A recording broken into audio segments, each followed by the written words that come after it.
family is on a trip in a white car on the road, and meanwhile, a boy in the back seat is playing a PvP game on his phone. At this moment, the boy's father and the car driver asks his son Gilsoo to turn off the phone. However, the boy doesn't show much importance to his father's orders and the trip continues normally. In line of this, his mother warns their son, disappointed that his father is calling him, and in this case, the boy should at least respond to him. Despite the mother's warnings, the boy's father looks in the rearview mirror and notices that his son isn't paying attention to anything that's being said in this context. The boy, while playing his game, thinks that his father regrets many things, and remembering how he is treated like trash at school, the boy is certain that his father will never be proud to have raised such a weak and pathetic son like him. To try to break the ice, the boy's mother says that if the other students harass or hit him at this school too, he can just give up, because in the end, she states that she just wants her son to live a life where he feels comfortable. However, Gilsoo knew it was a lie, because it was his mother who made them move so he could transfer to another school when he wanted to stop studying. Amidst that family drama, the trip continues as planned, but the boy loses the battle in his phone game. Thus, already hopeless with everything around him, he wonders if he should just take his own life. Later, things happen as usual, with the boy transferring to another school again and attending his first day. Upon entering this new school, he just thinks about wanting to escape from there, either due to the appearance of an earthquake or perhaps an invasion from North Korea. Finally, in the moment to introduce himself to the class arrives, and Gilsoo says his name to everyone, also stating that he has never been there before. In conclusion, he states it's a pleasure to meet everyone despite thinking about wanting time to stop. In the end, he just wanted nothing bad to happen this time, and at this moment, unexpectedly, one of the students started clapping for the newcomer. Quickly, all the students follow the example of clapping, and many of them reciprocate the pleasure of meeting him. The one who started the clapping happily comments to the other students that they finally have someone from Seoul in the class, someone who exudes a different aura. So he doesn't waste time and asks the protagonist to sit next to him, which left the boy quite incredulous. Later in the classroom, apparently the inevitable was about to happen, with a tall and strong student heading towards Gilsoo and calling his attention. Witnessing it being two people very similar to bullies, the boy responds, but his mind understands what's to come. He remembers his past times when very similar people would find him in moments of silence and solitude to torment him. At this moment, the protagonist just hopes that this doesn't happen again, and one of the boys places one of his hands on his back unexpectedly. The boy peacefully introduces himself as Dualjian and invites the newcomer to go to the convenience store together to get to know the school. He says he will show the way to the school, and despite being very confused, Gilsoo accepts without any problems. Already at the convenience store, the boys burst into laughter while talking, and the protagonist thinks it's his first time going to a place like this with friends. To break the ice, Dualjian asks the boy if he has ever seen eyebrows like his friends and teases that this is the reason his girlfriend broke up with him. The boy, in turn, comments a bit uncomfortably that it's his friend's charm and thought he wasn't expecting such a question. Thus, the two start a friendly discussion about the student's eyebrow, and Gilsoo finally manages to see a glimmer of light in the darkness. Looking more closely at that school, everyone seemed very happy. Something completely different from his old schools. In this case, while drinking the juice box and walking around the place, the protagonist believes that maybe he can too. However, due to being lost in thoughts, Gilsoo accidentally bumped into a man who was passing by his side. This clearly made him uncomfortable, since his white shirt was stained by the spilled juice from the box. After realizing the confusion that could be generated, Gilsoo panics, apologizing and stating that he will give all the money necessary for the boy to wash the shirt. However, the man walks away saying it's alright and thanking for the offer, removing the boy's worry about his clothes. With this, Gilsoo realizes that like the others, this person is also very kind, and in this case, he thinks that maybe he can live a normal life there. Later, at the end of the first school day, the boy thinks that the atmosphere there is completely different from his other school, with everyone being very nice. Finally, he understands that he worried for no reason and is happy to have moved. However, at this moment, Duville appears, calling for the newcomer and asking if he has any plans for tonight. When he answers that he doesn't, the boy asks if Gilsoo would like to see a certain place with him, which the boy accepts without any problems. Later, as night falls, the two head towards that certain place as agreed. However, the protagonist notices that they have been walking for some time, and there is still no sign of being close.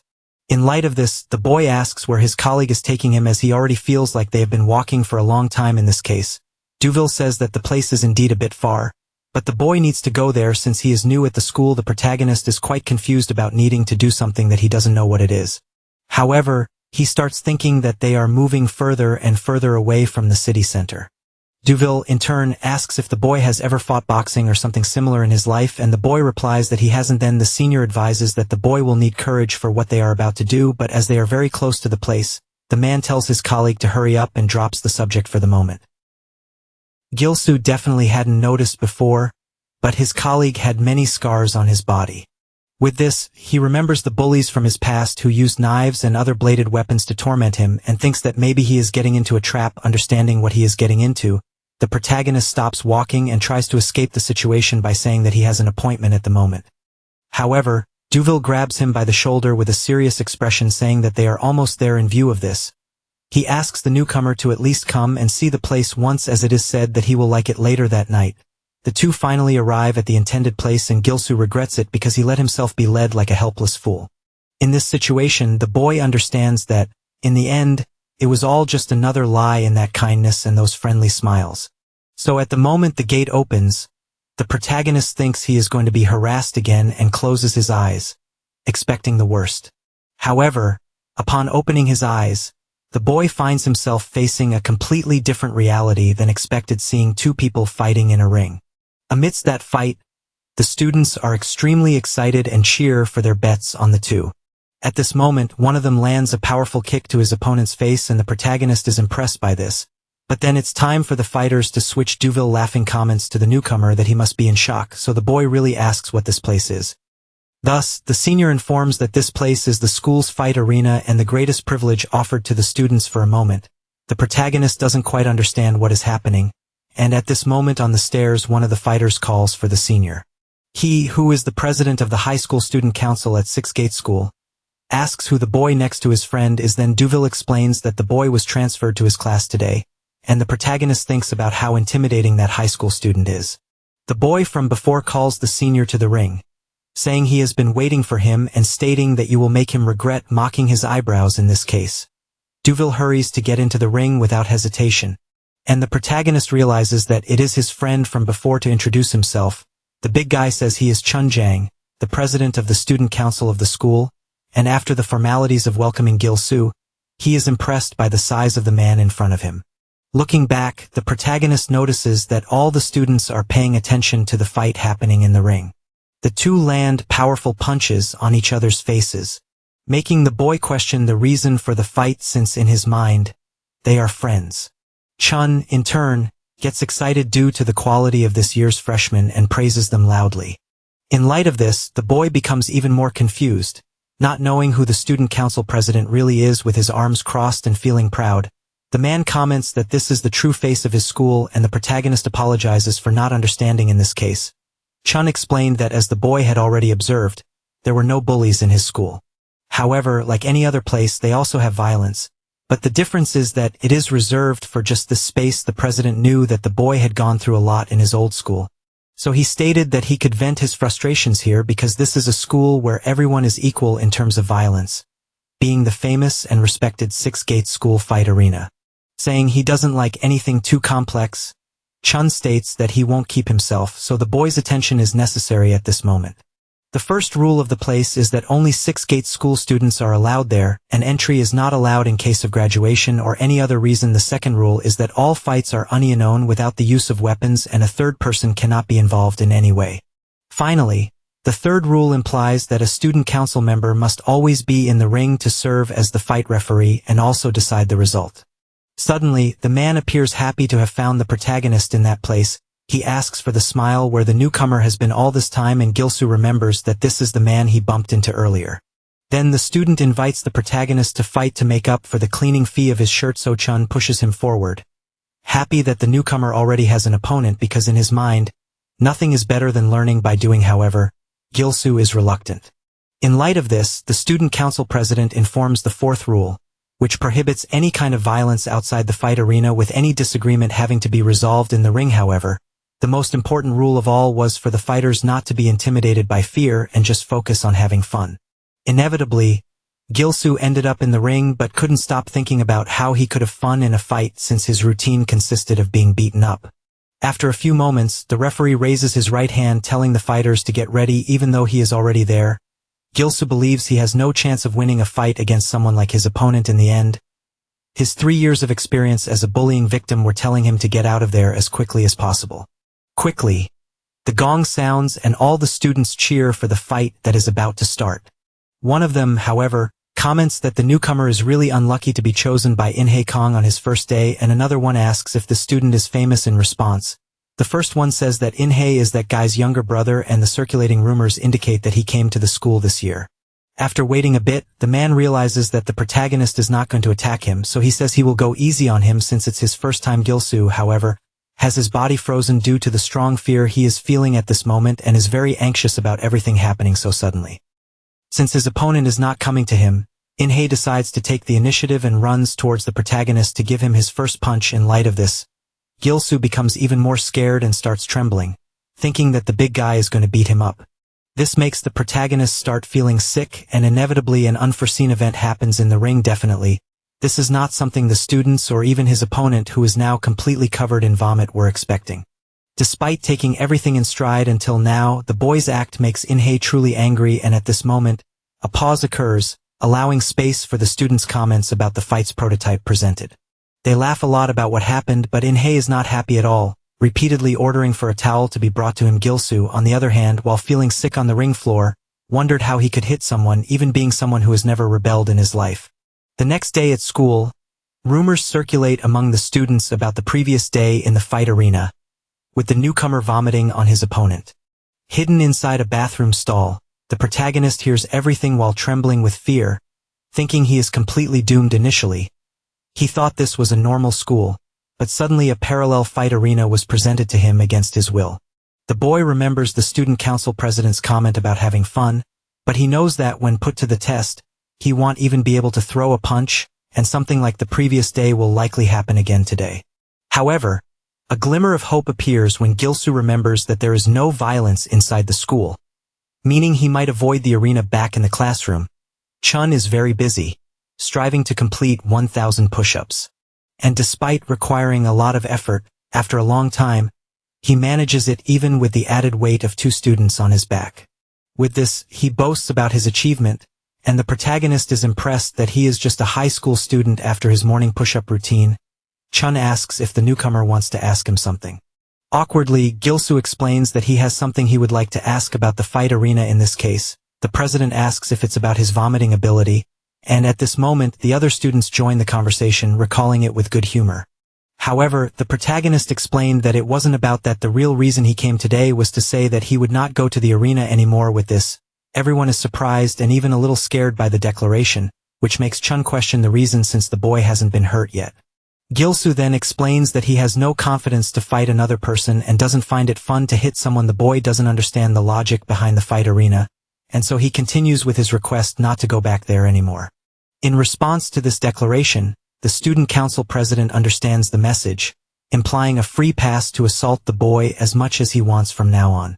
Gilsoo doesn't understand what is happening, and without delay, the man announces as the arena manager that the student is no longer under the protection of the fight arena. Later at school, while sitting at his desk, the boy wonders what this protection of the fight arena is and what it will change in his life. And at this moment, some students from other classes come to the protagonist's room, realizing it is the right place. These are the students from the previous day, and the group leader recalls hearing that the newcomer will no longer go to the fight arena. So without wasting time, he hits Gilsoo in the face while he is at his desk in an extremely violent act. He then says he will teach the boy slowly what the arena means for their school. In the end, In-hae says he really needed a new slave, now branding the protagonist as his personal servant. Even amid all that violence, the students around just ignored and laughed in their own conversations. After kneeing the boy in the face, a group member comments that this student transferred there after being beaten so much at his last school. In-hae is satisfied with this, although he had already noticed it when he started beating him. With this, he said the boy should start coming to his room every time there is a break. And that's when Gilsoo began to understand what the protection of the arena meant. It's a place where if you don't participate, you become the only student who could be assaulted. Thus, this was the beginning of the protagonist's hellish life once again. Days later in the staff room, The boy files a complaint to stop studying despite being at the school for less than a week. To support his request, the student says he is preparing for exams that are more important to him. In this case, the administration staff accepts the request because if that's what the student wants, there's nothing that can be done in the end. Gilsoo thinks he has done everything he could and apologizes to his father and mother for having such a useless son. After leaving the school, the boy thinks that now that his terrible school life is over, he will start a normal life from the next day, and suddenly, on his way, Chun is there, questioning why the boy isn't trying to fight. Such an attitude was not common for the president, who couldn't help but question what the student's problem was. In response, Gilsoo just apologizes because he knows that someone crazy about fights will never understand how he feels. Honestly, the protagonist states that violence is a trauma for him because he has been suffering assaults for a long time. Finally, he has reached his limit, and now all he wants to do is give up. Gilsoo continues with his sad speech, but he is stopped by the president, who says the boy is more pathetic than he imagined. The boy is confused, so Chun decides to clear up the misunderstanding once and for all by stating that the boy doesn't need to fight like a professional or have techniques. If he doesn't have teeth, he should use his gums, and if he doesn't have strength, courage should come into play. In the end, fighting is about that. However, at this exact moment, the protagonist isn't doing the minimum to protect himself, and Gilsoo, being grabbed by the shirt, didn't understand why this was happening to him since he hadn't done anything wrong. Already extremely irritated, the student council president asks if the boy believes he will find a rosy world after leaving school. He states that this won't happen, and the student will remain a loser for the rest of his humble life. After that light berating, the boy is finally allowed to leave, but he doesn't take the advice seriously since the president has always been strong. On his way again, the protagonist encounters some familiar faces, but this time it's the group of bullies who comment on Gilsoo's departure. In this case, In-hae asks how the boy can quit school without talking to them first, because if he leaves, In-hae won't have anyone to be his punching bag since he hasn't had one since Chun created the fight arena in a frightening manner. The bully asks if the boy really thinks everything will end with the decision to leave school, and he forces Gilsoo to come with him to a certain hidden place. Later in an alley, the protagonist is beaten, while the students mock the only loser of Sixgate School, treating him like a human toy. With so many punches and kicks, the protagonist believes he will die and begs the men to stop. But from a distance, lighting his cigarette, In-hae says the boy should be grateful for the situation he's in, because if the boy had attended school during his brother's time, he would probably already be dead. Changing the subject while looking at his phone, he asks if what was sent to him earlier is correct and thanks his excellent informant. Looking at the phone screen, he is impressed that his mascot lives in such a nice place. In-hae then states Gilsoo's exact address, even pointing out the apartment in the building, and says with a diabolical smile that they will visit him next time. Laughing, In-hae says they will do their best to meet frequently since the boy will no longer participate in the fight arena. Held by two bullies, the protagonist panics and asks what the men are planning to do with his address in hand. However, In-hae doesn't answer and just tells the boy to stay quiet because he will send a picture of him all beaten up to everyone at school. As his face is squeezed by the bully's hands, the boy wonders what he did wrong for this to be happening to him. He thought everything would end and this painful abyss would finally be left behind like in a distant future, but despite trying his best to detach from his reality, he is inevitably pulled back, unable to escape this hell. At this moment, Gilsoo remembers the student council president's words about not needing to fight like a professional. Fuchung techniques were not necessary and the person should use what was at their disposal. However, the student wasn't doing even the minimum to protect. With this, the protagonist smiles on the brink of madness and starts screaming while being held by the three bullies. In-hae, on the other hand, says that this loser screaming is very funny while filming him and telling his colleagues to hold him tighter. In desperation, Gilsoo questions the heavens why this is happening to him, and what he did wrong. As Gilsoo struggles, the phone flies out of the bully's hand and falls to the ground, cracking the screen. Then the boy reiterates that his colleagues should hold him tighter. Already hopeless, the protagonist thinks metaphorically that if he doesn't have teeth, he will use his gums. So he finally reacts by biting the bully's hand, who becomes furious with the unexpected action. In-hae tries to break free, but it's useless, and the boy continues to remember the student council president's advice. Thus, the decision is made once and for all, and although it started well, Gilsoo receives a punch in the face from the bully whose hand was bitten. The boy writhes in pain on the ground, but In-hae, even while standing, is not feeling less pain than the losing student. Soon, the protagonist wipes the blood from his mouth and questions the In-hae doesn't quite understand what is being asked. Then Gil-soo, furious, explains that if he is going to die, he will drag everyone to hell with him. In view of this, In-hae is somewhat impressed, but recalls that even a cornered rat bites back. Therefore, despite the rebellion, a loser is still a loser, and without delay, two of the bullies run towards the protagonist. When they get close in a very clever move, Gil-soo throws a handful of sand into the student's eyes, preventing them from advancing at this moment. He remembers that he must do whatever he can, not caring about techniques or trivialities. In the end, he didn't need to look good while fighting because his well-being was all that really mattered in light of this. In-hae understood the boy's clever move using the sand and wondered, impressed, if he had grabbed it when he fell. Although the boy has been doing well so far, the bullies decide to stop playing and go all out after Gil-soo. In such a case, the boy thinks he has lost his mind, no longer understanding what he was thinking when he decided to fight these guys here and now. Time passes, and in the school's fight arena, the confrontations continue as usual. Suddenly, the door to the place starts to open and Chong turns to see what is happening unexpectedly. A student who had renounced the arena before was back, wanting to participate in the fights. This was something that left everyone quite surprised and confused. But the protagonist is now firm in his convictions and won't let this opportunity pass. After hearing what was said, the student council president finally shows some optimism about the newcomer and thinks he is more interesting than expected. Having been accepted back, the protagonist prepares to fight against the bully who has been chasing him and whom he couldn't react to last time in the audience. One of the bullies is irritated because he believes he deserves to beat up that nerd more than his colleague. This is Inakang's number 2, the famous Yango Park. However, one of his companions taps his shoulder, advising him to speak lower since they are not alone and looking at the council president.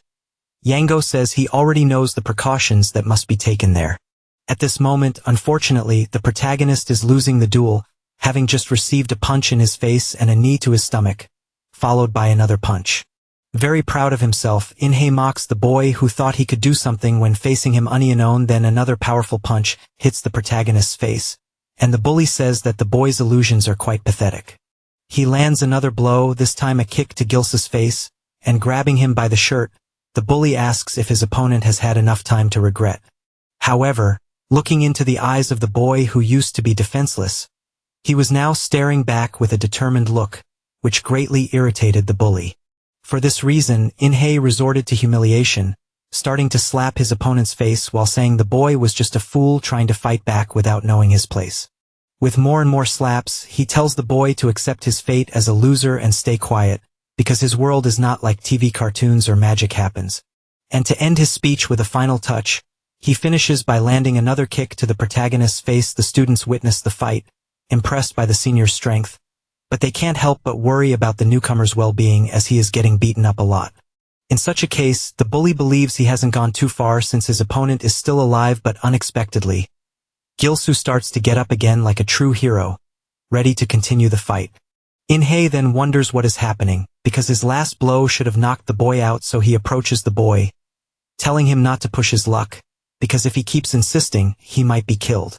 This last statement profoundly impacted the protagonist, because the possibility of being killed just from this didn't even cross his mind. After taking a severe beating, it's finally time for Gil-soo to make his comeback as a true hero. He grabs the bully by the waist and starts pushing him, while thinking that compared to everything he has been through so far, this is nothing. Having pushed him to the edge of the ring, Gil-soo drops In-hae to the ground forcefully. In the audience, some of the students start getting excited about the latent potential of the newcomer that is now being revealed. On the ground, In-hae is incredulous that his opponent hasn't given up and tries to convince himself that it's because his guard was down. At this moment, the hero prepares to land a punch on the face of the man who has caused him so much suffering. Things were too good to be true, and reality soon hits when the veteran reacts faster with his punch. Once again proud of himself, In-hae asserts that his opponent won't be able to hit him with such slow blows. Then the hero remembers that if he doesn't have strength, he must use all his willpower, and thus he headbutts the veteran, causing significant damage in the audience. The students are impressed with the newcomer's ability, and the council president just watches silently. Faced with the fight, Chung realizes that even though the adrenaline is masking the pain, The boy has already taken quite a beating therefore. Yosu Lee earns some merit points from the man due to his extreme resilience. Even while being down, In-hae manages to get rid of the protagonist by kicking him with both legs, pushing him back, and the hero falls to the other side of the ring, growing in pain. With that, the bully gets up, irritated and ready to finish off his opponent once and for all. However, unexpectedly, the protagonist shows no fear or hesitation, also being ready to fight. In his mind, the hero is indignant that this is all the gangs that always terrorized him can do. In the end, he realizes that he always worried for nothing since he always had the means to fight back proportionately in the fight arena. The students now cheer for the newcomer, moved by his resilience and determination. Without wasting more time, Gilsu grits his teeth and for the first time, charges at a bully with a battle cry. He questions why he had been so afraid of these guys all this time and prepares a punch to unleash all of his anger, but unfortunately, things don't go as expected, and the protagonist receives a right hook before he can complete his move. With that, the duel between the two has its apparent result, and In-hae comments that he can't let the boy catch him off guard again. Thus, the hero falls to the ground in a knockout, and the winner of the fight is crowned as the bully who leaves the arena unconcerned. Later, Gilsu wakes up on a stretcher, completely sore and confused about where he is. He wonders if he passed out, but understands that, in any case, he managed to defend himself, which is what mattered since he never had the illusion of winning. The boy concentrated all of his strength in the hope of landing at least one blow on the man, doing everything he could. However, at that moment of the punch, he thinks that if he had focused a little more instead of charging desperately, the fight wouldn't have ended so quickly, or maybe the crucial point was to maintain focus as he did at the beginning on his lower limbs. But soon, Gilsu understands that his opponent wouldn't have fallen with his guard up at that moment. The boy trembles with rage because he knew that if he were just a little stronger, things would be different, and suddenly, when he opens his eyes, he sees Chung. The hero doesn't understand what's happening, and the president asks if the boy is feeling better now. Gilsu then asks if he is still there because of him, and Chung informs him that it's his responsibility as president to take care of students who end up unconscious. Furthermore, he says that the arena is not a place to literally kill someone in a fight, but actually a place to protect the students. Anyway, he warns that this will only happen today because from the next day, the boy will no longer be allowed in since he is no longer a student. With that said, Chung leaves and asks the boy to take good care of himself, but still kneeling on the ground, the protagonist asks what he needs to do. The student council president turns back, confused, and the hero, with a determined attitude, states that he will no longer quit school. In that case, he simply asks the fighter to tell him what needs to be done to become so strong that no one ever dares to mess with him again. Hearing this speech from a student who was a complete failure not long ago made Chung quite excited. Thus, he states that training the weakest is also a duty of the student council president. In this case, the veteran asks if the little hero is ready for what is to come, and, without giving the boy time to respond, lands an uppercut to his stomach. With this, Chung asks how the newcomer felt about the punch, and if he feels like he is going to die. Despite this simple punch causing a lot of damage, the student council president explains with a smile that this is just the beginning, because he will make the boy endure these punches through a lot of training and suffering. Looking back, all the mistreatment in Gilsu's life began when he happened to be in front of Flying Sandal. That day, the students who were playing apologized and were worried about their colleagues' well-being, so Gilsu, in the first year of elementary school, responded that he was fine, albeit somewhat uncomfortably. And given his behavior, the sandal incident exposed the protagonist as a weakling who accepted everything in silence. Little by little, the bully started to gang up on the boy, saying things like losers deserve a beating for not knowing how to defend themselves. Things like being thrown to the ground to be kicked by several people were part of the protagonist's routine, along with being extorted to pay for things for other students. Without even realizing it, one day the hero became so weak that he couldn't defend himself from anything. However, today things are different and Gilsu is determined to be someone strong. Completely different from his former self, he no longer wanted to be a pathetic being. So the student council president decided to help the boy by starting a training regimen. That would be painful but worthwhile in the end. Everything happening now will be decisive for the protagonist's transformation into the king of violence.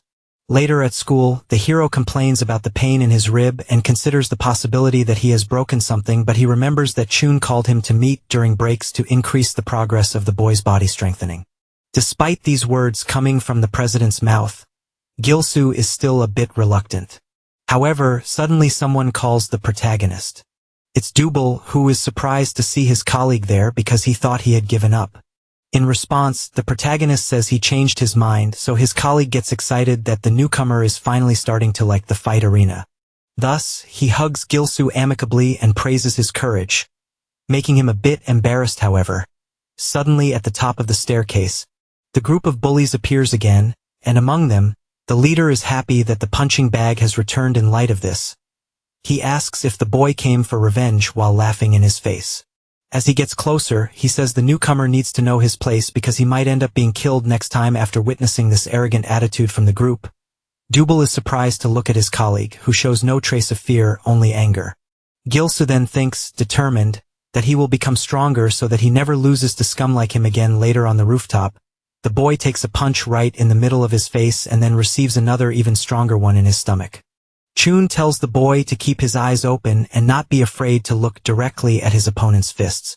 Grabbing the newcomer by the collar, the council president says that he doesn't have permission to fight until he completes his training. However, Gil-soo is somewhat skeptical that something like this can be called training. As time passed, they trained this way on the school rooftop for several days, and inevitably the protagonist kept getting beaten every time. This was a hellish training that consisted of only one person getting beaten in order to learn through pain. In the school's fight arena, the duel ends with Indikang's victory, leaving his opponent unconscious on the ground. One of the students in the stands comments to another that the winner has no more mercy since the fight ends the newcomer, and the other bets that his ego was hurt. They talk among themselves that if Inhee had kept his head up, things would be different because that's his weak spot. With this, the veteran sees the students gossiping about him and decides to confront them. He asks why the student doesn't fight him since he is so confident. Faced with this, the student cowers and apologizes, knowing he stands no chance against someone on such a high level. Despite managing to lower the student's morale, he leaves extremely angry about having to go through situations like this. He then asks his colleagues if they have seen Gil-soo, but they say they haven't seen him recently. Either there or during breaks they mention that the boy doesn't usually come to the arena often, which makes Inhee irritated because it indicates that the boy is rejecting the arena again. However, upon thinking more about what it means to reject the arena, the veteran has an idea. He remembers the student council president who removed the boy's protection when he first decided to stop attending the arena. Thus, he smiles because he has a genius idea that will put an end to all his boredom. Finally, he finds a way to mess with the boy who, in his view, is the biggest loser in the school. Later, the hero goes out for his night training, running on a track despite being very tired. He remembers everything he has suffered so far and remains resilient. He knows he can really become stronger now, but he is still reluctant about the effectiveness of the past training method. However, that is still not enough for the man who wants to become the strongest of all in the shortest time possible. Suddenly, interrupting the boy's run, a red motorcycle approaches at high speed and hits his elbow, making him groan in pain. Quickly, the man stops his motorcycle and asks what is happening while two more bikers come over. A bit irritated, the bully complains that the boy scratched his motorcycle, and in this confusing situation, he remains speechless. In this case, he apologizes but states that they need to have a little chat about it because his beloved motorcycle is damaged thanks to the boy. Thus, he informs that the repair will cost around 20,000 rise and the boy will have to pay for it. The hero then questions the reason for this since it was the man who hit him first and explains that he doesn't have any money on him. The bully in turn decides not to listen to logic as he is acting in bad faith and grabs the protagonist's hair. While calling him a loser with this, he punches Gil-soo in the face, smiling as he tries to make the boy the wrong one in the story. The bullies laughing claim to be witnesses that the protagonist hit first and comment among themselves that this situation is funny. On the ground, Gil-soo is dejected and very confused. Then one of the bullies asks why the boy isn't responding to them. Incredibly, at that moment, the protagonist was more focused on the fact that he wasn't feeling afraid of anything. Due to the boy's lack of response, the bully eases his demand, saying he will be satisfied if the hero gives all the money he has at the moment. And at this instant, Gil-soo understands that he isn't feeling fear because he has been beaten by that monster all this time. Therefore, He quickly removes the bully's hand from his head in an act of resistance to the abuse, and he lands a powerful left hook on the man's face while questioning why he should give his money to someone like him. With his fist on the thug's face, Gilsoo declares that he is no longer afraid of bullies like him. After landing that punch, unfortunately, the bully seems fine and even manages to grab the protagonist's hand in this case. The hero doesn't know what to do because, despite losing his fear, he still couldn't put power into his punches. In a desperate act, Gilsoo starts trying to hit the man in every possible way while thinking about what to do next. Until this moment, he hasn't learned about dealing damage, having only received knowledge about being hit, and when his turn comes, the bully retaliates with a kick to the hero's face, sending him back into the arms of the group. They hold the protagonist by his back and mock the boy for his actions so far, and to finish the boy off once and for all, the group leader puts on a pair of brass knuckles while asking his friends to hold the loser with this. The bully says that after taking a beating, the boy will finally understand his proper place and why he shouldn't mess with him. Ready to land the punch just before the blow hits or the street is struck, the thug advises the loser to clench his teeth before being hit. Then the man warns that he is about to strike. But suddenly from above, Tutmul appears as the savior of the day. The bully doesn't understand what's happening and is confused.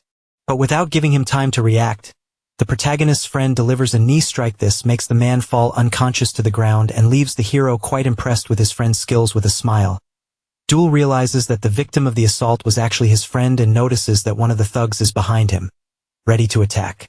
Quickly, the student dodges the blow and easily retaliates with double the force in a desperate act. The last member of the group tries to attack Gilsoo's friend with an iron rod, but as he gets close enough, he is the one who gets hit first. Soon, the man falls unconscious to the ground and the remaining girl in the group is extremely scared. She runs towards the unconscious boy and complains to him for leaving her alone, while the protagonist admires his friend's strength. Gilsoo is even more impressed by the normal expression his friend maintains despite his immense strength. At this moment, the girl from the group runs towards the boys, nervous, and asks if they know who they are. The girl says that they are the strongest for first years from Jinsing Technical School, so if they report what happened to their superiors, it will all be over. However, the leader of the group, waking up, interrupts the conversation, drawing everyone's attention. The leader, while wiping the blood from his face, says that bringing the superiors won't do any good, even the students' clothes. On Doodle's shirt is the emblem of Six Gate School, so he gets up while carrying his unconscious friend and says that if he had known who he was dealing with, he wouldn't have done what he did. Then, as quickly as they came, they leave on their motorcycles, leaving only the air of defeat behind. With the conflict over, Doodle asks how the involvement with the bullies started. Then, for a while, the protagonist informs his friend about everything that has been happening, even recounting his training with the president. In this case, Doodle understands that the boy is taking the fight arena seriously, but the hero states that despite training, he still remains weak. To break the heavy atmosphere, the hero's friend says he saw him flailing his arms, which was quite funny, leaving Gilsoo embarrassed around a campfire. The Six Gates bullies discuss this way of dealing with the loser who might circumvent the arena system. In this context, their leader says that everything will be due to the shot the newcomer took at his own foot. Frank is the first of the entire school to openly say no to the combat arena. It is said that as long as they have arms and legs, anyone, whether a bully or a loser, can fight in the arena because it is a place where everyone is equal for violence. In this case, the students can boast about it, which is great, but if looked at closely, his situation is different. It is a fact that among the students, there are those who are cowards and only watch the fights, never participating and maintaining a loser mentality. The leader's colleagues agree with him and understand that these students hide behind the rules to have a comfortable time at school. However, it is said that the fool who exposed this was the transfer student, as the situation can change if one of these losers is challenged. In light of this, they will think they need to fight at any cost to avoid becoming someone like Gilsoo, which couldn't be more correct. Then, Inhe's eyes fill with vitality because he knows that from now on, the fight arena is his playground. Later, the thug is ready for another fight and asks Shun if there is any problem with his methods since he hasn't broken any rules in the arena. Given the boy's true intentions, the president touches his shoulder and advises it would be better if Inhe doesn't put on a pointless show of bravado. Then, with a smile, the boy apologizes for causing a commotion and assures, ironically, that he will be more careful next time. Back on the school campus on the rooftop, the protagonist's training happens as usual during breaks. Gilsoo takes many blows to the point of almost fainting, but unexpectedly, he regains consciousness and manages to block one of them. Having now achieved his first merit, he thinks he is no longer as scared as he used to be, and Shun is proud that his pupil is showing progress by getting used to some of the punches. At this moment, since he has advanced in one aspect, Gilsoo tries to attack the president with everything he has because he knows that in the end, if he wants to win, he will have to hit his opponent more efficiently than he did last time. Thus, the protagonist punches multiple times in the air in an attempt to hit his opponent. But Shun easily dodges them all, unable to take any more. The president yells at his student to be quiet while landing a punch on his stomach. Extremely irritated, the president tells the hero not to make strange sounds when attacking because it makes him look like a damn loser. After the advice, he informs him that in the end, it all comes down to the 1-2 combat strategy. With a proud smile, Shun states that if the hero masters the strategy, he will be able to win any fight easily. After the rooftop training, the two go to a place called Arcade Club. Then the protagonist questions why they are there since it is a very old and rundown building. Ignoring the complaints, the student council president takes the hero inside the room, and when he opens the door, he finds a training dummy. Gyosu is quite surprised to see something like this in such a place, something that will be very useful for his training without wasting time.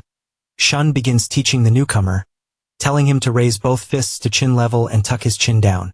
Next, the protagonist should keep his shoulders at the same width as his legs, with one leg slightly back to improve his base.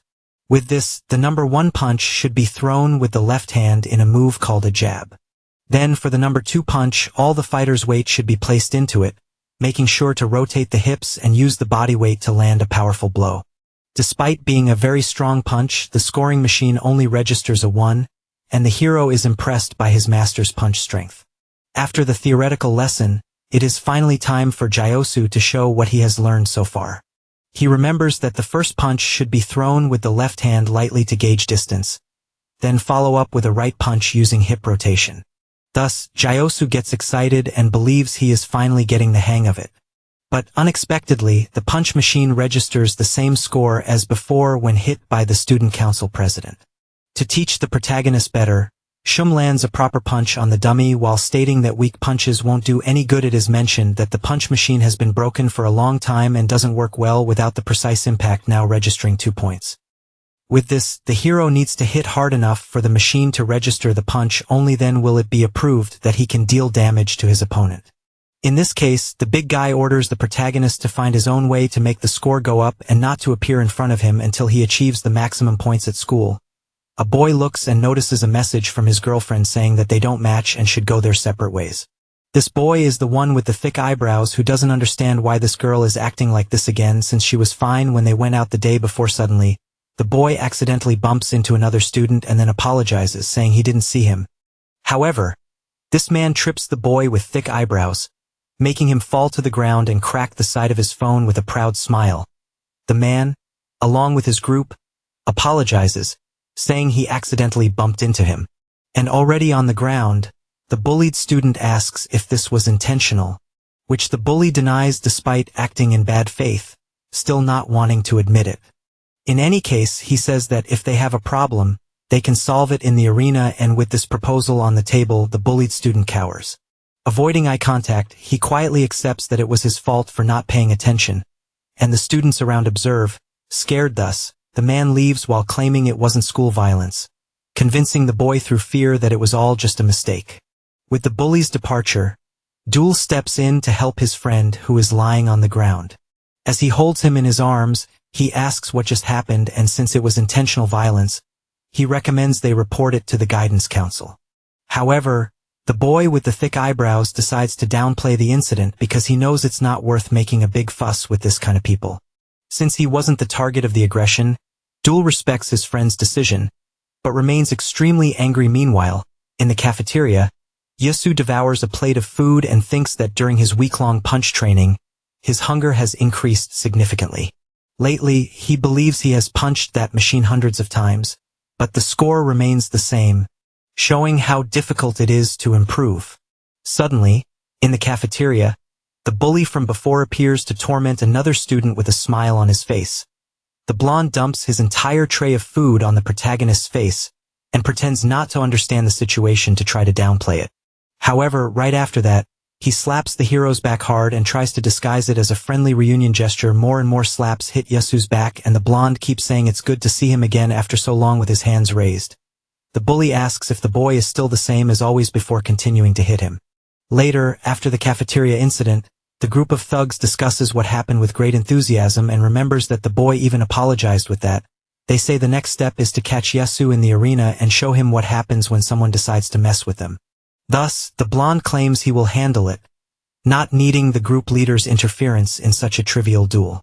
In-hye, on the other hand, asks how it will be done but just asks for his leader's trust back in the cafeteria.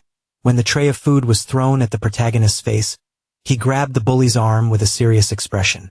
The blonde was a bit impressed that the boy could resist now and said he looked even cuter when he was angry faced with this. Yasu doesn't know what to do because he is currently prohibited by the student council president from fighting both in the arena and at school.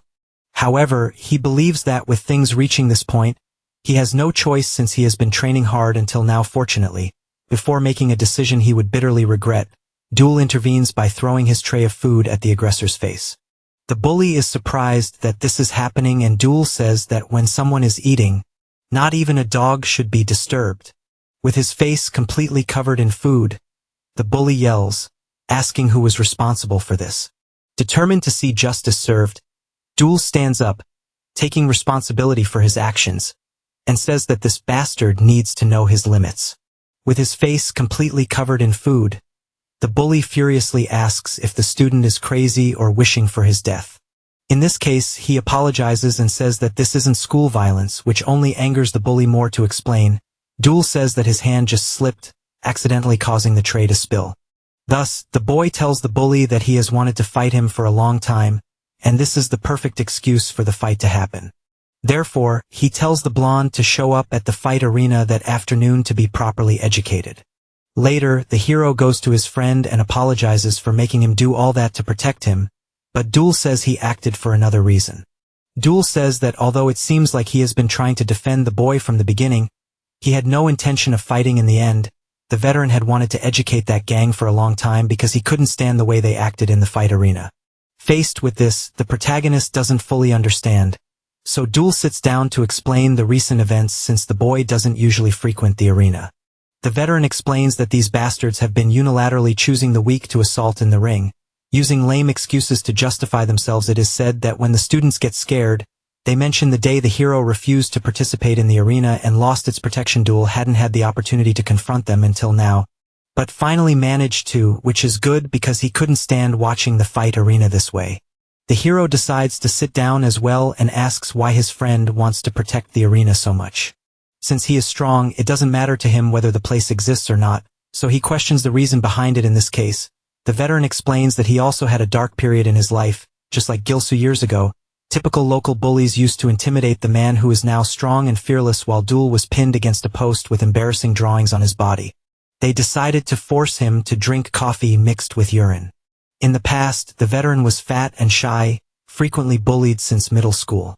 With things like this happening in his life, the hell seemed so dark that the boy thought it would be better to die. Then one day, someone intervened, acting as his savior to stop this endless suffering. A tall, strong man didn't let the boy be forced to drink that strange liquid, grabbing the bully's hand and reprimanding him.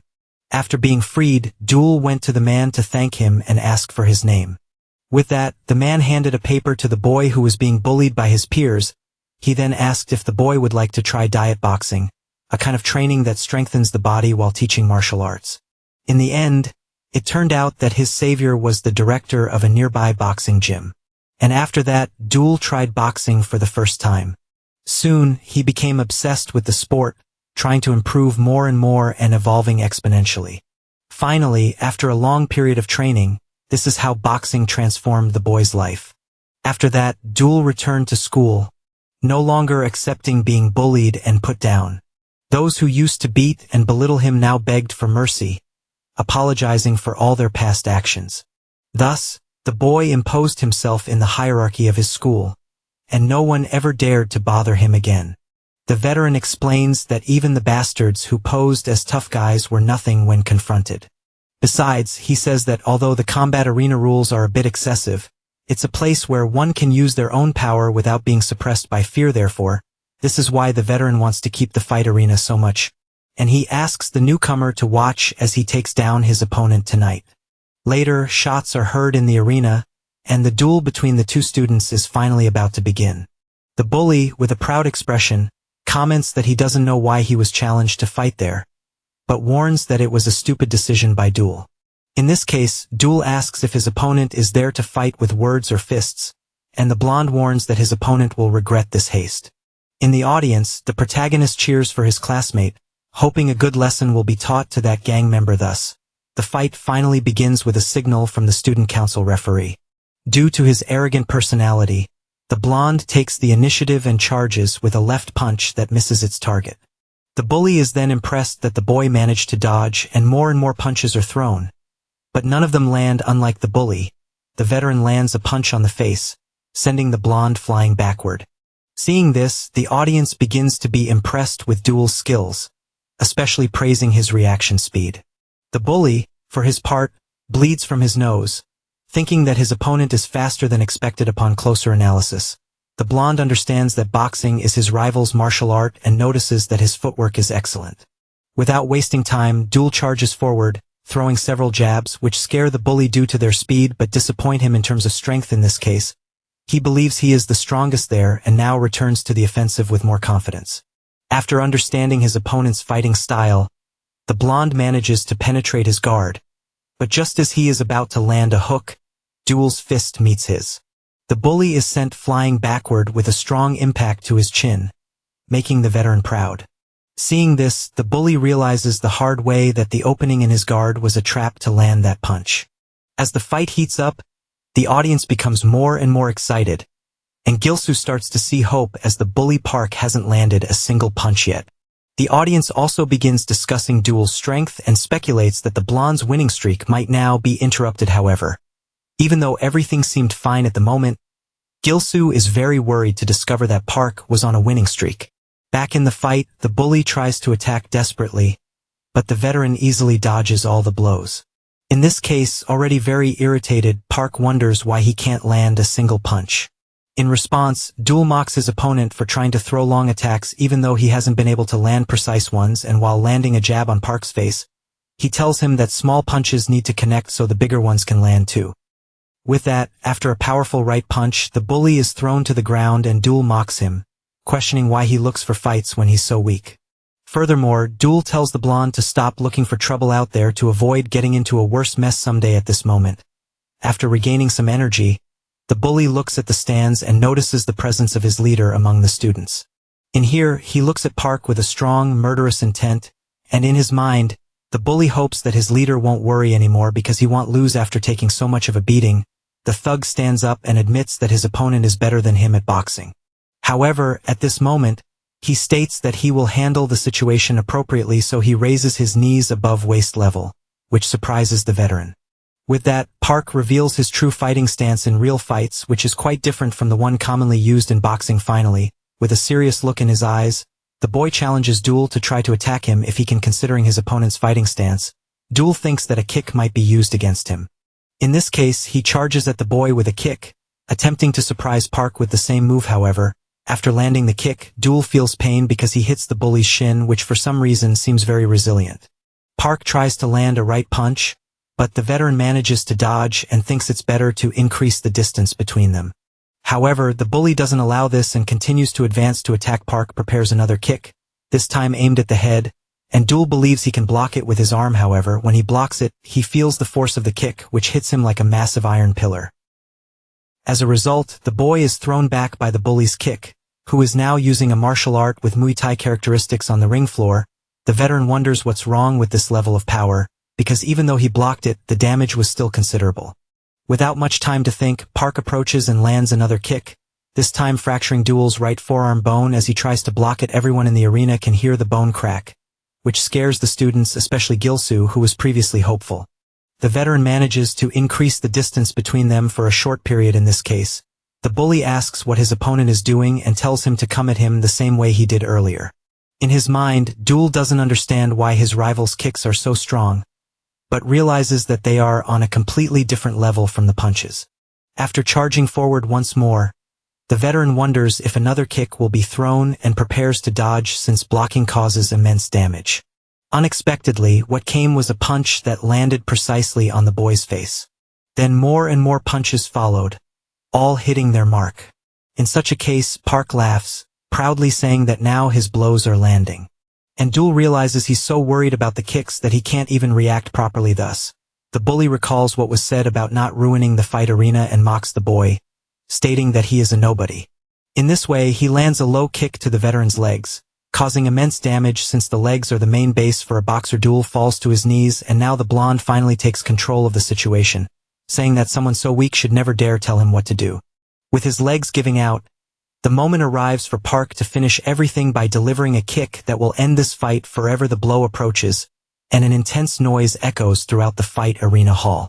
Fortunately, when he opens his eyes, the veteran sees that the referee saved him from being hit by the bully. In this case, the third-year student council member, Hyo, explains that if the opponent is no longer in condition to fight, continuing will result in a foul. Thus, Park leaves while complaining about the fight being stopped so prematurely, but he is also satisfied to have had fun after a long time. He then comments while looking at the protagonist that maybe this is happening because there are kids in the audience who don't usually show up. With an intimidating look, the blonde warns that the fight arena will become even more fun in the future, and advises the boy to start showing up there later. The hero carries his friend out of the place, and Duval blames himself for having just boosted the confidence of the bastards, causing chaos in the arena.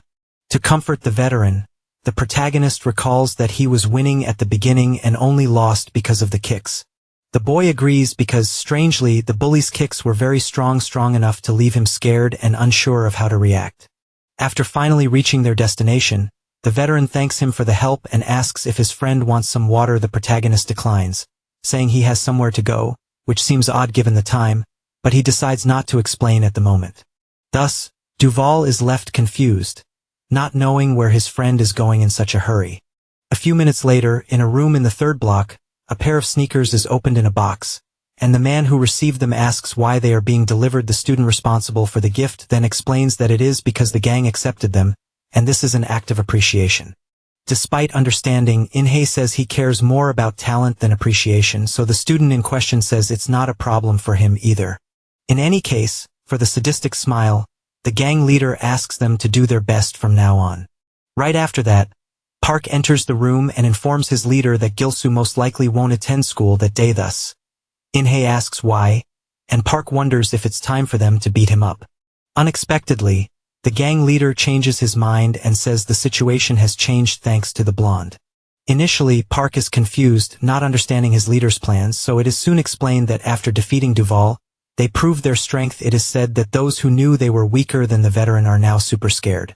Thus, touching people like the hero will ruin their reputations. In this case, one of the thugs asks what they should do and suggests spreading recruitment flyers for the gang around the combat arena, but Inhei immediately denies this, saying that as long as they defeat the first years as planned, it's time to move on to the next stage. In front of the boys, the third-year student Siku questions the identity of those in front of him while smoking his cigarette. In this case, Inhei states that he is there because he wants to have a conversation with the third-year seniors. Siku, in turn, says he has nothing to say to first-year students and questions their sanity for being there.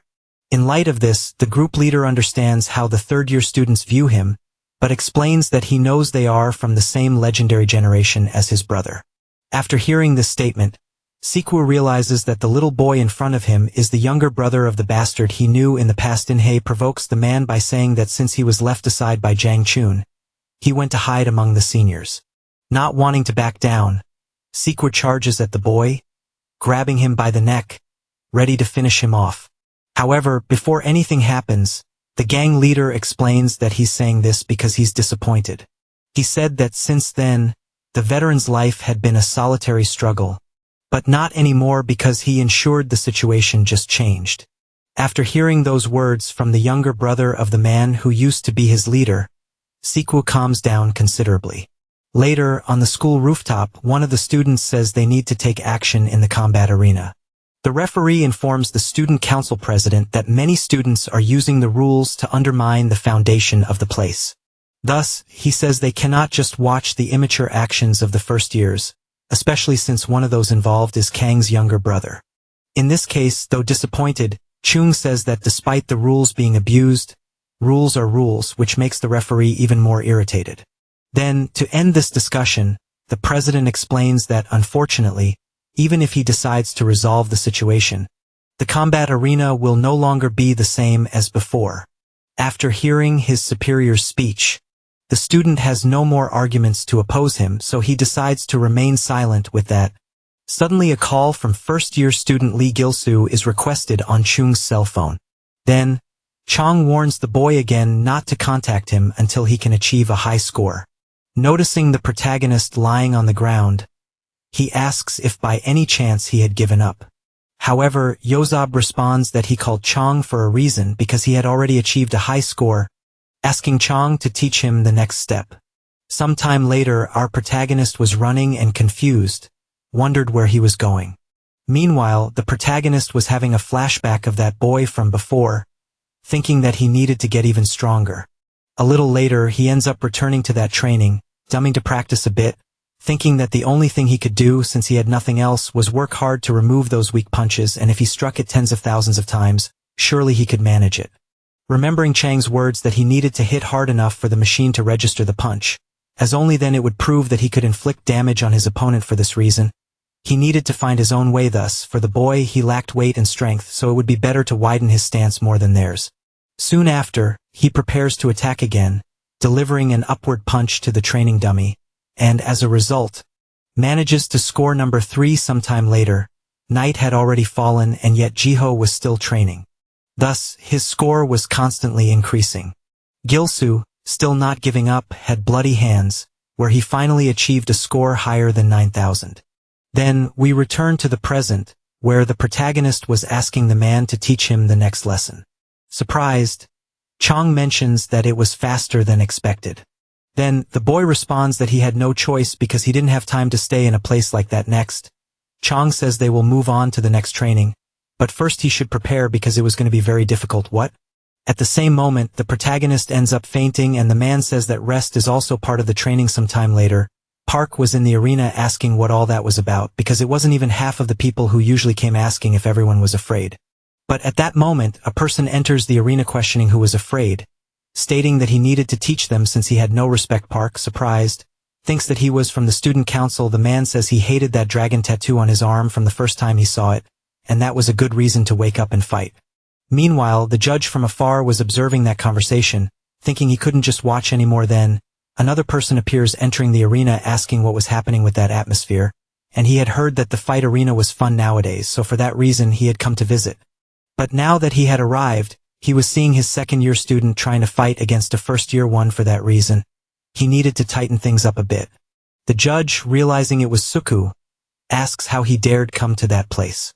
Then, the young man says he had gone to the fight arena to fight as he was also a second-year high school student. However, the judge asks him to leave that place, as he was the one who caused that incident, but still, he had come to the arena again to fight nevertheless. The young man asks him to just forget what had happened, as they should enjoy the fight. Then, another boy appears asking why he was acting so strictly, as there were fewer people in that place, so it was good to have more and more. Observing the boy, he realizes it was Ken. Then, the boy asks if the judge was really afraid. A little later, the scene cuts to a place under construction, and Gil-soo asks what kind of training he was trying to do in such a dark place, because that place was very strange, as it even seemed like a ghost could appear at any moment. Then, Chung mentions that he had found his way correctly. The protagonist, in turn, asks what kind of training it was going to be. Then, the man asks if he had ever heard of the Sixth Gate from the past, because the high schools in the area once battled for the title of being the strongest, and the school that won a crushing victory was the Sixth Gate. And after the Sixth Gates dominated that territory, the other schools spread to their own territories, and where they were now was the territory of the bastards called Ginseng. Although the fights between schools no longer occurred, if members from another school invaded their territory, it would be treated as a clear provocation. Shortly after, Chung seems to close a gate, mentioning that the one on the other side was open for that reason. He should try to get out using his own strength. Additionally, there was no better experience than a real fight. So immediately after, he begins to leave, leaving the protagonist alone.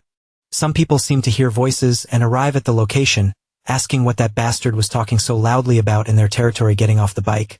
They wonder who that person was, and if, by chance, he was a lost member of the Sixth Gates, it is then revealed that the group was the same one that had intimidated the protagonist before. The other man asks if he knew that this was a completely different situation from before. He was very happy to see Gilsu in that place for that reason. He should be afraid of going alone. So now he was going to end his life, asking if by any chance he was scared and why that idiot was just standing there. However, the boy is surprised because the protagonist seemed to be mumbling something. Immediately after, the protagonist seems to start taking his battle stance. Then, in the same instant, he delivers a punch to that guy. And without even letting him react, he throws another punch. Everyone around is completely surprised by what the protagonist had done, as he could practically knock out that man in just a few seconds. Please, the protagonist thinks that now everything was working. Meanwhile, in the battle arena, a man was saying that he accepted his defeat, begging to be spared. The other man, in turn, says that if he had known the fight arena was so fun, he would have come earlier. Then, the judge appears, asking him not to exaggerate, as he should fight someone on his level before starting to get arrogant, letting go of the man. The guy says there was a lot to discuss, asking what they should do now that they were the only ones left, because even a few students who were there had left. The arena's rules had been abused, and even Q's son, who keeps a low profile, had shown up, so they probably left in case they got hit, wondering if it was all part of Kang's plan. Then, Kang asks if his senior really wanted to fight, questioning if they shouldn't arrange a fight in a proper place and not in the fighting arena, since that combat arena was empty, asking if there was no longer a need to protect him. Next, the man asks to send a message to Chong, saying they would go to a real place and not that childish play that was the arena. The scene then cuts again to the protagonist finishing off that man, thinking he really enjoyed that.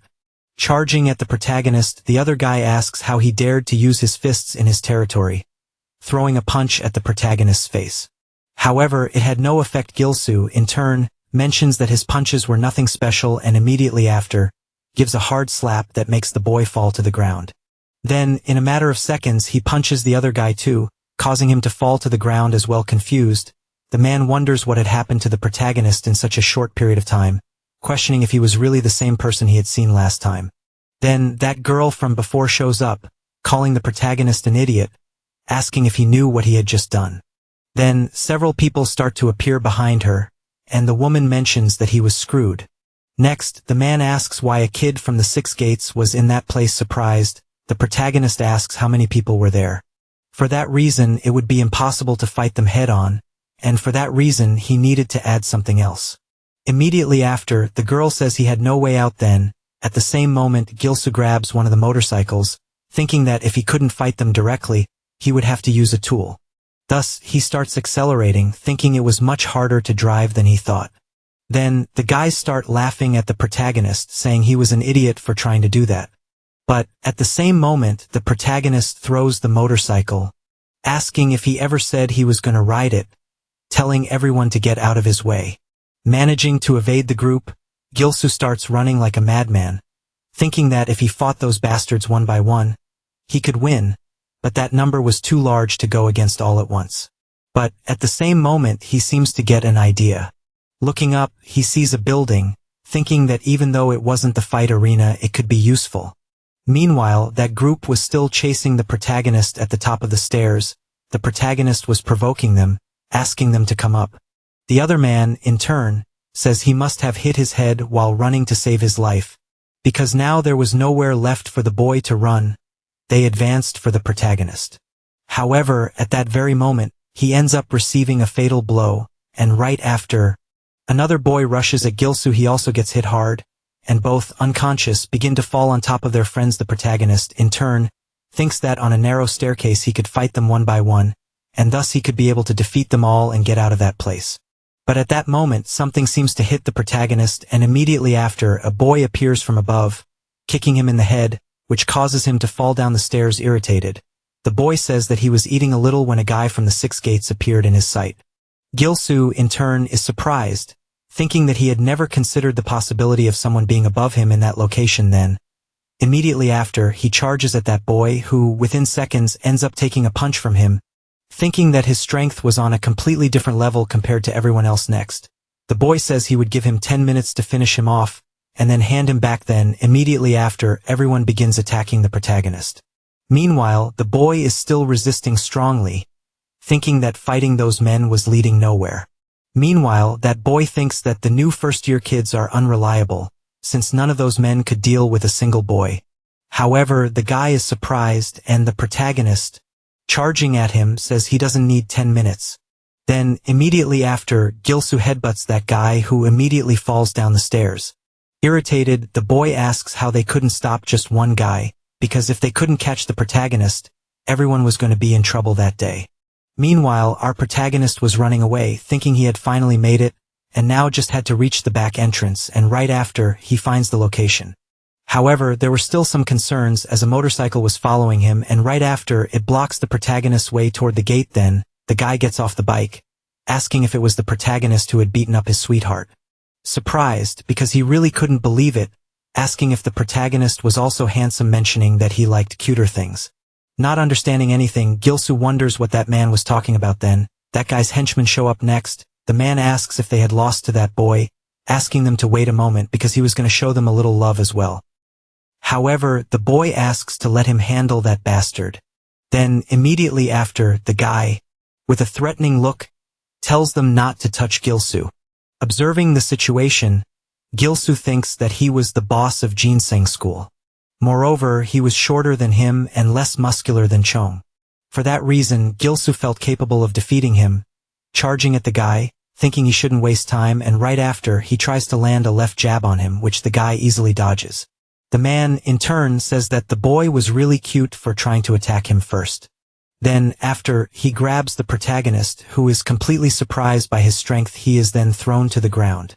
Grabbing Gilsu by the collar, the guy says that he didn't need to rest yet, asking him to play a little more, throwing our boy to the ground again.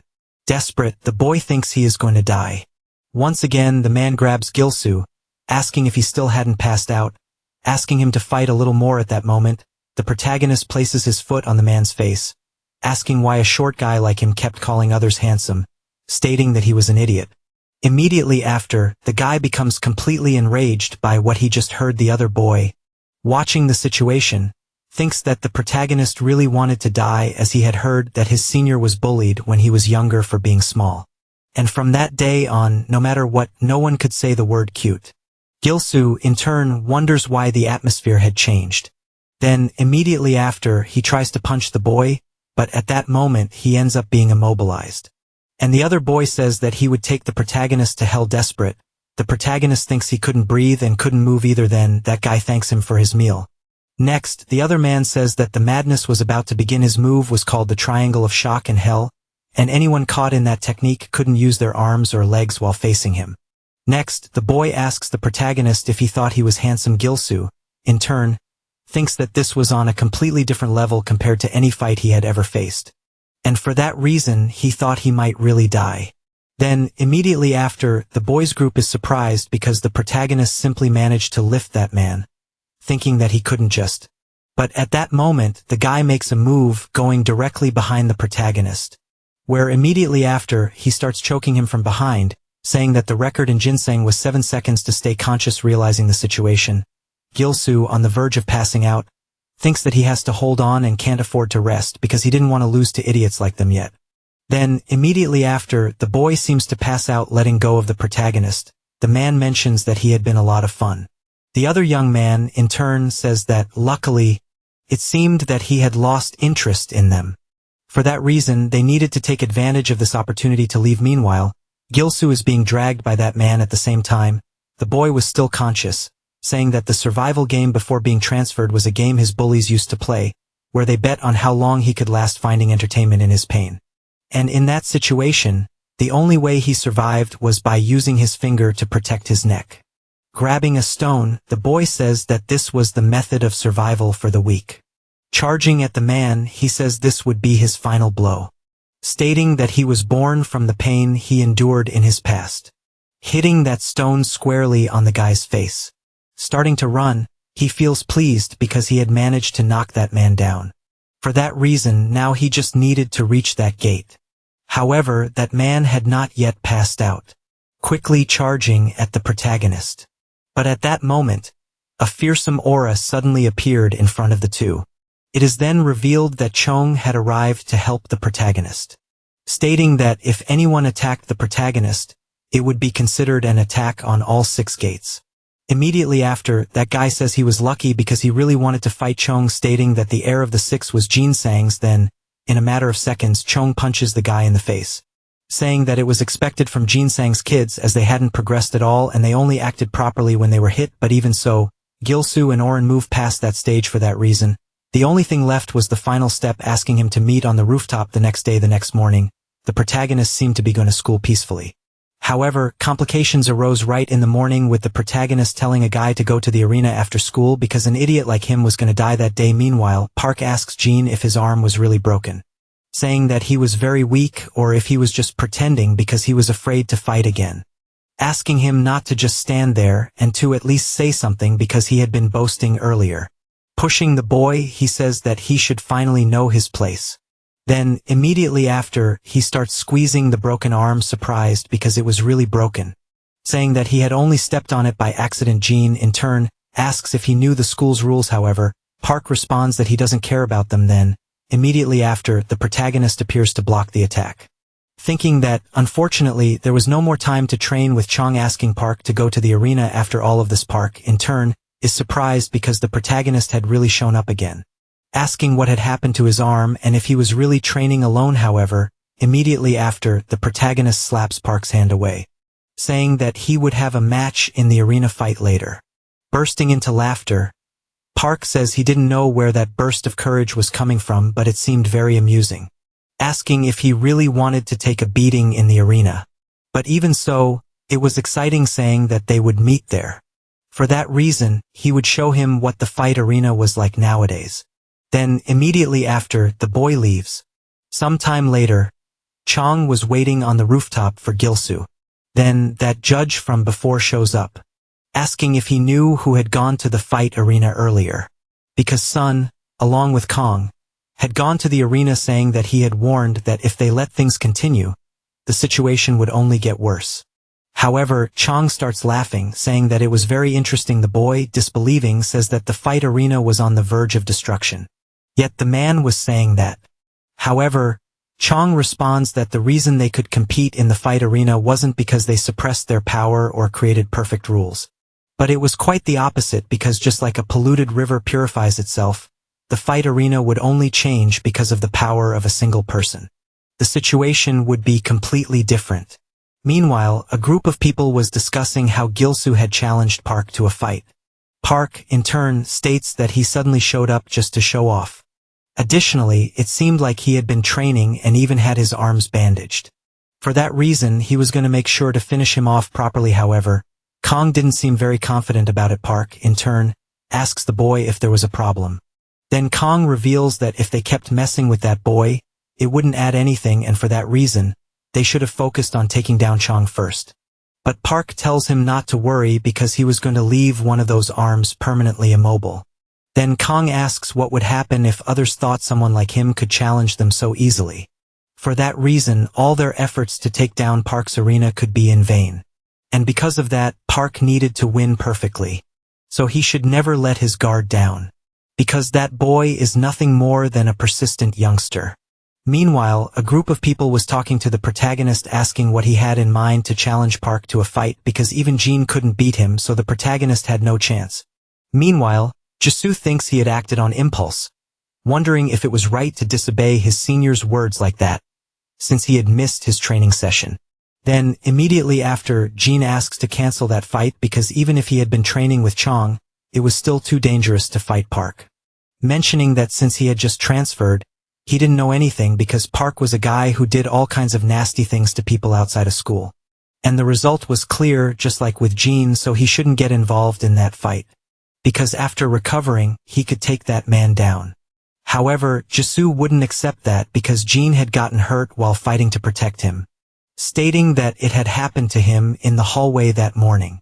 It had been happening to the protagonist his whole life because he was being ignored and turned into a spectacle for other people, as if he were a clown in a circus. Because of this, he didn't want to be like those people. And his first opponent had to be Park, who wanted to finish the fight since he couldn't make it to the cafeteria, and it didn't matter how dangerous it was because he was ready to do it. Thus, night eventually arrives. Meanwhile, a group of people was discussing a rumor, and that the protagonist had completed special training, and for that reason, they were eager for that fight between Park and the protagonist. Meanwhile, a huge crowd was heading toward the arena to witness that incredible fight. Inside the place, the arena was completely packed. The other boy is surprised as it was the first time he had seen so many people in the arena. Then Jean responds that the impact of the protagonist's 2 previous fights had been very significant. Because the real fun of the arena wasn't about being strong or weak, it was just a matter of being able to stand out on the others. Meanwhile, Park was stressed because the protagonist hadn't arrived yet, so the people next to him end up assuming that the protagonist had run away. However, Park replies that if Gilsoo ran away, that would be even better. Meanwhile, Chong coldly observed the situation from above. And the people next to him were frustrated because the fight hadn't started yet. Then Park asks to finish it already as Gilsoo wasn't going to show up. But immediately after, the other boy hears a noise. Then right after, a hooded figure appears. And everyone around was completely shocked at who it was. Because the protagonist had shown up still with his shaved head. Then immediately after, Park starts laughing at him, asking what had happened if he had shaved his head to make some kind of resolution. However, while everyone was laughing at the protagonist, Chong was watching him. Then right after, he gives a slight smile. Entering the arena, Gilsoo asks them to laugh as much as they wanted because afterward, they wouldn't be able to laugh anymore. Park in turn says he's going to beat the protagonist down. Then immediately after, Gilsoo asks to see who would win that. At that moment, the referee gives the signal. And thus the fight begins. Amidst that situation, Gilsoo thinks about his old friend leaving. And for that reason, he was going to win that fight even if it meant risking his life. At that moment, the protagonist charges at Park, where immediately after, he tries to throw a left jab but Park manages to dodge it. The boy in turn says that having spirit alone is not enough. Then he lands a punch on the. Immediately after, he starts a flurry of punches, saying it felt like hitting a punching bag. Meanwhile, Gilsoo thinks that he is very strong. The speed and power both are incredibly comparable. But even so, he had already gone through worse. Right after, he tries to launch a series of attacks. But Park easily dodges them all.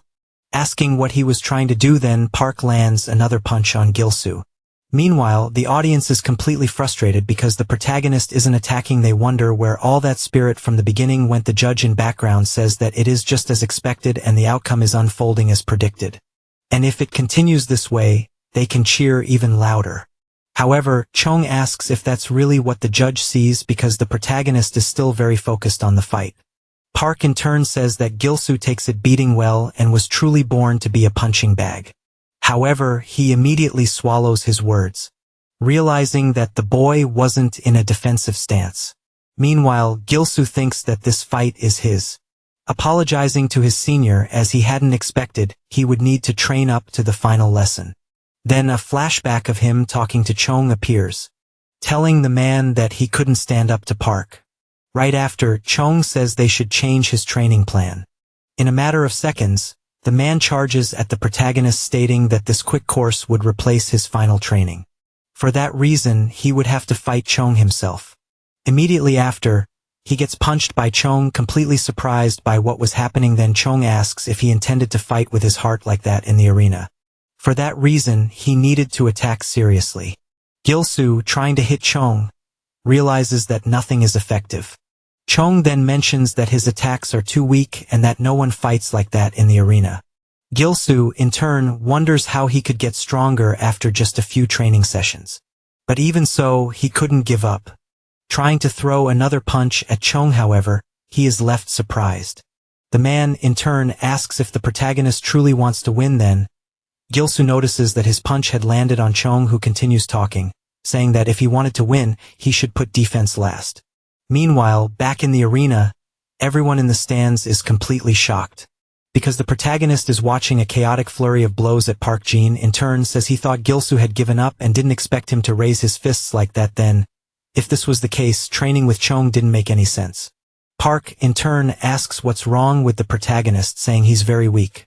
Asking if he thought wildly swinging his fists like that would accomplish anything. However, immediately after, the protagonist tries to grab Park, who, while throwing him back, asks what's going on. Meanwhile, a man in the stands says that the boy will lose, but at least he'll lose with style. Because that fight was truly unique. Meanwhile, Park tells the boy to stop attacking like a madman. Then, immediately after, the protagonist thinks that everything is going according to plan. Another flashback of Chong's fight appears, saying that in defense, one should take advantage of the opponent's movements, only then would the real fight begin. It was very hard to predict the opponent's movement, but stopping still was easier. And of course, if he grabbed too hard, he would be hit by the opponent's punch. For that reason, he should just endure at that moment, stating that he had endured the training very well until now. So if it was an opportunity, he should attack. Gilsoo, in turn, thinks that he couldn't raise his defense right after Chong was about to punch the protagonist, but at that moment, Chong stops the attack, saying that from the beginning the protagonist shouldn't aim for efficiency. For that reason, he should throw the opponents into chaos because his punches would eventually find the target. Returning to the present, Gilsoo manages to land a punch on Park, starting a series of attacks in that place where Park now appears to be hurt. The crowd is completely stunned. And Jin thinks that because of the chaotic punches, grabbing firmly could work. Next, Park is forced to retreat. However, for the protagonist that didn't matter. Because he had abandoned his defense. For that reason, there was only one path to follow. Immediately after, he attempts to land the final blow. However, Park manages to dodge. He asks if Gilsoo was trying to hit the body first and then aim for the face. But even so, it wasn't a bad plan. Meanwhile, Chong watches coldly from above, remembering the past and saying that the protagonist's training finally ended there. But even so, he should never forget the teachings because a fight is full of surprises. And you should never give up standing tall until the end. Next, the protagonist grabs Park's head, saying he still had a chance, stating that this was also anticipated. Immediately after, he lands a punch on Park's face. Thus, his tricks finally start to work. The crowd is completely shocked by what the protagonist had done, because Gilsoo managed to knock Park down in the arena. However, Park replies that this is just the beginning.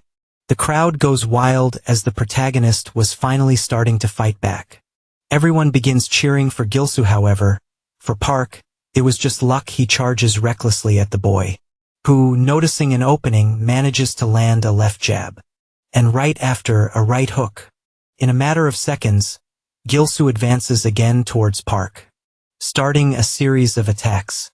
Meanwhile, the judge, observing from above, says Gilsoo is better than he appears. Chong, in turn, states that in a fight like this, energy and mental strength are the most important, because the attacks could break the opponent's concentration. Now the moment of the fight was in Gilsoo's favor. Meanwhile, Jin says he doesn't know why, but Park seems a bit off. Meanwhile, Kong is watching the boy from above, remembering the man's words that all efforts to fight in the arena needed to be perfect. Returning to the present, the boy says this is very shameful. Taking a different fighting stance, he says the real fight has just begun. Noticing Park's fighting stance, the protagonist hesitates, but even so, he didn't have time for that. He needed to finish quickly while there was still time. However, in a matter of seconds, he gets hit by a kick and is sent flying. Unable to catch his breath, he gets hit by another kick. A series of blows are launched at him. Park says that an idiot like him should know his place below that of an insect. Meanwhile, Gilsoo thinks that every blow is incredibly strong and there's no opening for a counterattack. He wonders what he could do in that situation, remembering when he was talking to Jin, saying that no matter how dangerous it was, he was ready. However, Jin had warned him to be careful, because Park had something strange with his legs as his kicks reached a greater distance than normal. So, if he tried to make that type of attack, he needed to be prepared. Returning to the present, Gilsoo finally understands why his friend was so cautious approaching the protagonist. Park says that the look of fear suited him well. For that reason, he was going to finish him off once and for all. Immediately after it, he starts throwing more kicks, landing all his attacks. Gilsoo thinks that the way Park enjoyed his pain reminded him of his past, where he could never forget the people who tormented him, who made his life hell for no reason. It happened because Park was just like all of them. But he couldn't afford to lose this fight. Immediately after, he uses his back to block the kick, leaving Park completely surprised by what he had just seen. Because Gilsoo had actually done it. Everyone in the stands was completely shocked as well. Gilsoo thinks that he could be hit in that position as much as Park wanted because he knew that position hurt less when struck. Park in turn says he's ridiculous, asking if Gilsoo thought that could really stop him. So, as Park throws more kicks, the protagonist uses his back to defend himself. Meanwhile, the crowd is laughing at the protagonist.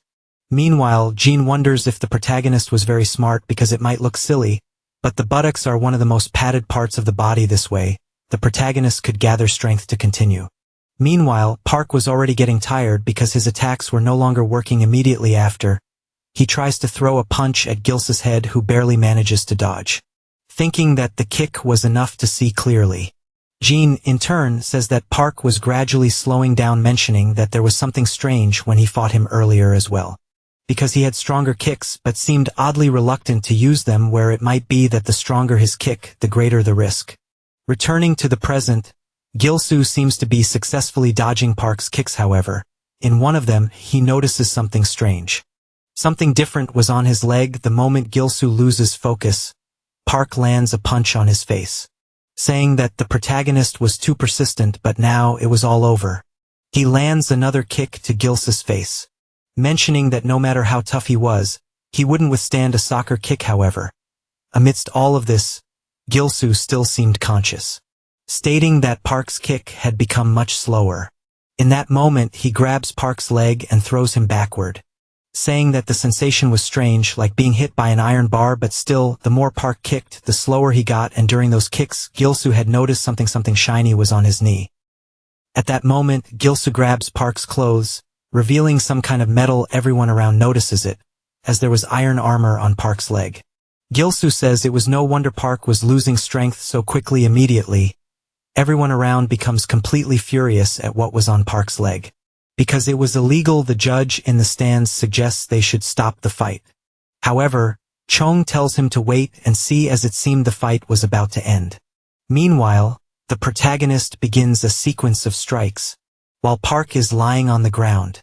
Watching Park's expression, the protagonist thinks he recognized it, because it was the expression of fear in the heart with no ability to resist. It's like he felt when people bullied him. However, his old self was now dead. Then, with tears on his face, he prepares to land the final blow, punching Park in the face. And finally, the fight ends and the protagonist is declared the winner, feeling happy. Gilsoo celebrates having defeated Park. Disbelieving, Park lies on the ground wondering if he had truly been defeated, thinking that it wasn't over yet. Kong, however, is already leaving, calling Park useless. Then, the crowd starts throwing things at Park, angry that he had ruined everything. Meanwhile, the protagonist stands before him. Immediately after, he extends his hand to Park, asking him to get up, mentioning that he had cheated and still lost, saying that he had wanted to have a fair fight with him. But rules were rules, so next time, they would need to settle things in a more fair manner. The judge, in turn, says that the new student was more interesting than he thought, and that he could be even more unpredictable than imagined. Another man in the stands asks if the school had sunk so low, because people had really stopped watching this kind of stupid fight since Park couldn't even beat a small kid like that. Immediately after, Chong appears in the arena, asking what the man wanted. The man says the arena was trash, but he couldn't stand it anymore. For that reason, from that moment on, he would become the ruler, stating that he thought Chong was dead somewhere, but there he was taking his fighting stance. Chong says he would show the man how the arena really worked. Immediately after, a fight between the two seems about to begin. Meanwhile, the protagonist watches the situation, asking Jean who the person with Chong was. Jean replies that before the arena was created, that man had competed with Chong for the title of the strongest. Warming up, the man asks if it hadn't been a long time. Chong, in turn, says it brings back memories of his past, asking if the man was already scared. At that moment, the man charges at Chong, asking if he had caused all that trouble to reach that pile of trash. The crowd is completely stunned by the man's monstrous strength. However, Chong simply dodges the attack. Then, the man starts a flurry of strikes at Chong, who continues to dodge. Jiosu, in turn, surprised, asks how a body could move so easily like that, wondering what would happen if Chong lost the fight.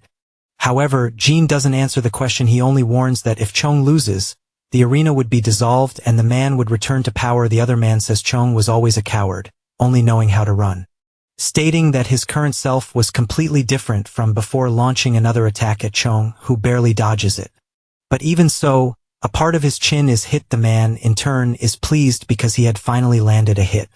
Then, immediately after, he starts a series of attacks, stating that Chong had been acting like a superior dog and asking if he was doing okay, claiming he should have taken care of him a long time ago. Jiosu is in disbelief, wondering how Zhang could possibly defeat that monster. Based on the current situation, the man was completely dominating the fight. Then, the man seemed to be preparing for the final blow, saying that Chong had now lost to him, but still, Chong hadn't given up on the fight. Immediately after, Chong lands a punch on the man, saying that this was a waste of time. For that reason, it was time to end everything once and for all. He delivers a knee strike to the man's stomach.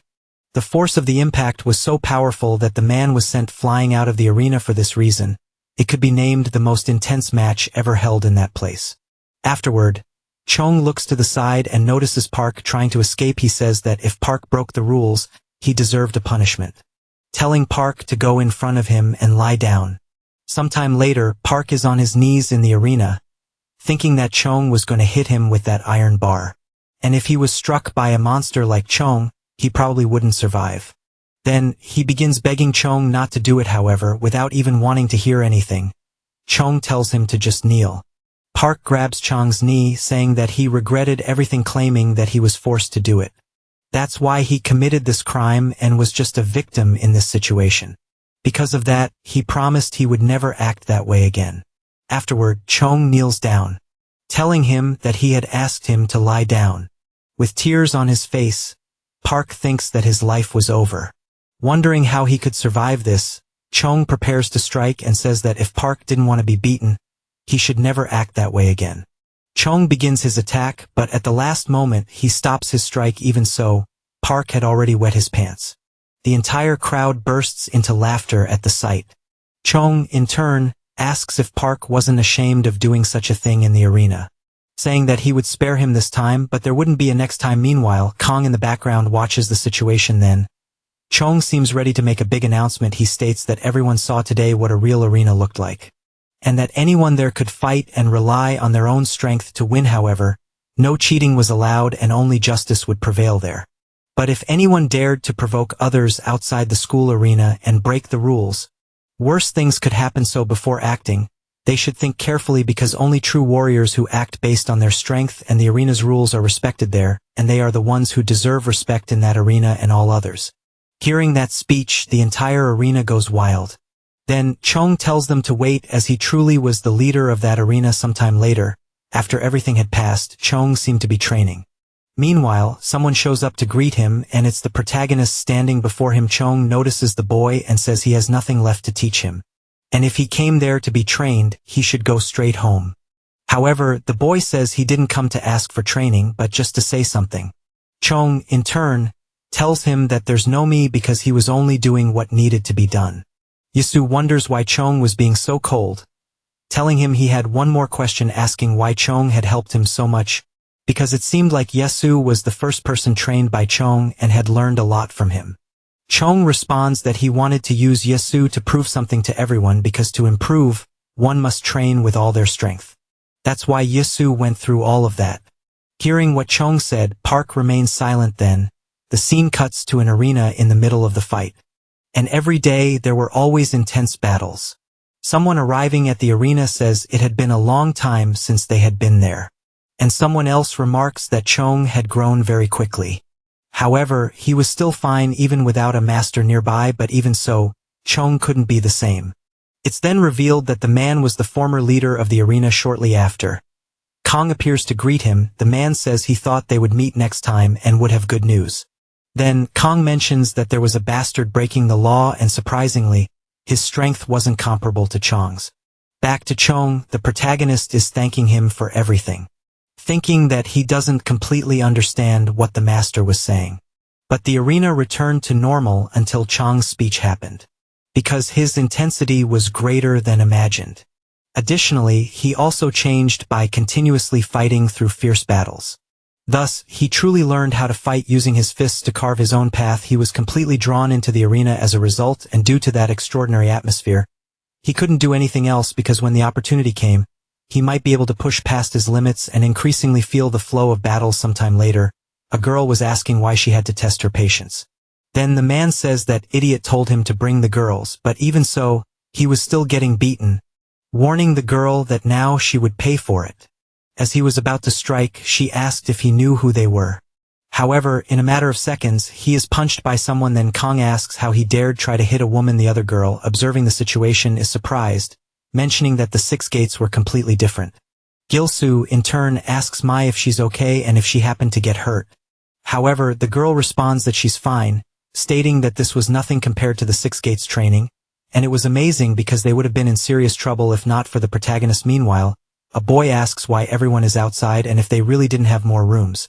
The other girl, desperate, questions why he arrived so late, wondering if he knew when it happened since suddenly those thugs had shown up.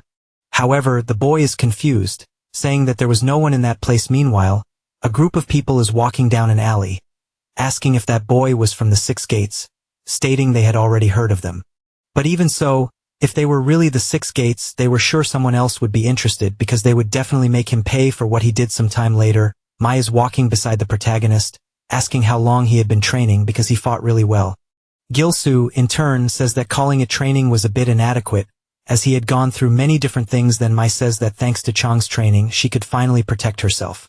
Meanwhile, the protagonist thinks she really was the sister of that monster, stating that he owed her brother a lot as he couldn't adapt well. For that reason, her brother had helped him a lot. The girl, in turn, is surprised, asking if the guy her brother had been talking about was him. Gilsoo, also surprised, asks if her brother had mentioned him, supposing that the person Chong had mentioned was probably his sister, thinking that knowing the girl had hurt everything was a bit embarrassing, as it could ruin his image. Immediately after, the girl hands him her phone, saying that when her brother told her about him, she found it very interesting for that reason. She couldn't believe it was the protagonist. Because of that, they should at least exchange contacts. Then Gilsoo ends up giving her his number. The scene then cuts to a construction site, where someone inside appears to be getting beaten by a group of people with a hoven over their head. The person is begging for their life as they can't breathe. The other man says he was sure he had told him that if he wanted to live, he should return the money. However, the boy replies that he didn't have a cent and would do anything to pay. The other man asks if he would really do anything for that reason. He should become a player, as he had mentioned last time. Then the boy replies that he would do it, begging them to stop standing up. The man says that if you borrow money from someone, you should pay it back even if it costs your life. Standing up, another man mentions there was a girl who dared to touch the neighborhood gang. For that reason, it should give her a proper lesson. But immediately after, the other man slaps the boy, asking if he had even been beaten by a woman. However, the boy responds that wasn't the case. Irritated, the man asks how he dared disgrace the gang's name. The other boy, pleading, says it wasn't a woman. They got into a fight with one of the 6 gates, because they had been attacked by one of their members. If it weren't for them, there wouldn't have been a problem. Smirking, the boy responds that this sounds fun. Meanwhile, Jim, along with his colleagues, is walking through the school. The guy, frustrated, responds that everything was Jim's fault. If it weren't for him, they wouldn't have to fight in the arena. Meanwhile, Gilsoo seemed to be on his phone, talking to someone, and the person he was talking to was May. Surprised, the boy comments that she was really cute. Looking over at Saraloto, he sees someone begging for forgiveness, saying they'd do anything and were sure they'd be a great help. Looking to the side, he realizes it was Park. Kneeling, Kong, in turn, asked if he didn't think his existence was a nuisance, pointing out that there was no place for a man who wet himself in the middle of the arena. And if Kong were in his position, he would have already given up on everything. Leading on the protagonist, Jim suggests they leave the place quickly, as nothing good comes from getting involved with those people. Gilsoo, in turn, questions why thugs like Park would want to be alongside Kong, because there was no way out when walking with a group of bullies like that. His friend responds that it's true in school. However, in real life it was very different because there was a well-known gang that wasn't from that area, an established company. But you could think of it as a hidden organization. So big that they even had connections with the police and politicians, and the second son of the head of that gang was Kong, so you could say that boy was born into a wealthy family. And because of his background, thugs like Park wanted to be under him. Gil-soo, surprised, thinks that he didn't know the neighborhood was scarier than before. Meanwhile, Mei was walking through the streets at night, mentioning that her part-time job had ended later than she expected, so she'd only sleep when she got home suddenly. Someone starts running after her, then a girl with her clothes torn approaches Mei, begging for help. She says a gang attacked her, and when she refused, they kept chasing her. Mei tells her not to worry, and that she will report them to the police. The other girl says that if they kept running, they'd be caught quickly. For that reason, they should hide in that alley. Then, another man appears saying he thought she was just running, but now they found someone even prettier, so they were even luckier now. Mei demands that they stop, saying the girl had already said no. The man questions if she really didn't like it. Mei, confused, asks what he meant by that. At that moment, the girl gets shocked at the taser. The girl responds that she hated it and really didn't like dumb men. But what she enjoyed most was intimidating people like Mei. Lying on the ground, Mei asks who she is and why she's with those people. Immediately after, another group of people appears, saying that apparently Mei was quite good at fighting, asking if they were really going to have fun. The scene then cuts to a prison. Kong tells someone not to worry, as he has a plan and would do what he could if it didn't work within the school. They could use another method. Then, another man says that only those who've experienced a leash themselves can put one on someone else. Because of that, Kong needed to know his place. He adds that his father said he would try to help him. It's like he thought he'd be out in a few months.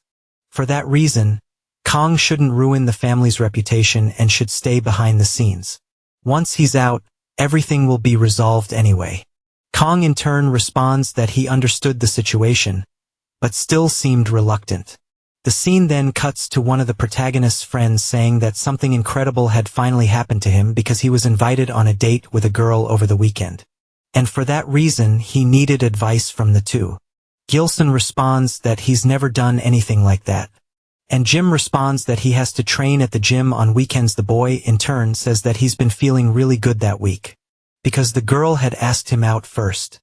Jim, in turn, responds that he's lost count of how many times the boy had gotten his hopes up. Then Gilson says that if the boy was asking so desperately, it should help him somehow, because they never knew when a real signal might happen. Realizing he had no other choice, the boy says he'll buy them burgers as a reward. Sometime later, the three are at a restaurant. The guy wonders why he's so nervous, and Jim asks how many drinks he's had. Gilson, observing the situation, thinks it's the first time he's seen the boy so desperate. Then suddenly, he's surprised to see Mei walking into the restaurant. Disbelieving, Gilson wonders if it was really her. Then, immediately after, the boy calls out to Mei. However, it seemed like it wasn't her, as it was the other girl beside her who greeted them, apologizing for being so late.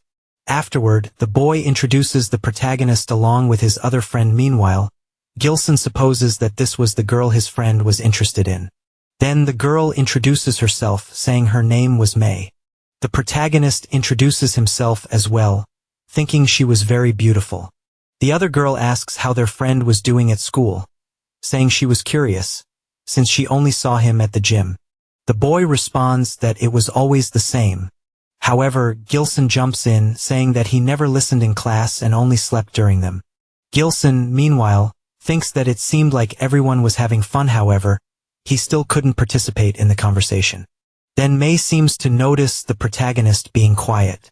She calls out to him, asking if he didn't like to talk. However, the boy responds that wasn't it. Mei, in turn, says that she also didn't like too much noise, stating that she always felt left out whenever they went anywhere. The protagonist replies that he always felt the same way. Changing the conversation, Mei asks if they should head somewhere else, claiming she knew a karaoke spot that could be interesting to visit. Meanwhile, Yusu feels embarrassed, because just a moment ago he had been feeling comfortable. Sometime later, everyone arrives at the karaoke spot, but still his friend seems frustrated about something. Immediately after, he grabs Jim by the shoulder, asking the girls if they could go in first, because the three of them needed to use the restroom. Jim, in turn, asks what's going on, but his friend responds that Jim should be asking that, questioning why he was suddenly being so honest and why he was getting along so well with his friend. Yasu, in turn, says it seemed like they wanted to have a long conversation. For that reason, he would head into the karaoke first so they wouldn't be worried as he leaves. Yasu says they always bickered when they were together. Meanwhile, he's thinking about Mei's face, apparently smitten, saying that her name was really beautiful. Immediately after, a man asks what's wrong with her, saying she should relax. Shortly after, the protagonist appears, asking what the man was doing. The other guy asks if she had a companion, and if that guy wasn't just an idiot, questioning why she wouldn't talk to him if he was sticking with an idiot like that. However, the girl just asks to be let go. At that moment, the protagonist charges at the man. But immediately after, the girl grabs the man by his shirt collar, saying she was going to break his face, and she manages to throw him to the ground. Yasu, in turn, is completely shocked by what he saw. The girl responds that she had been anxious ever since that man grabbed Mei's hand.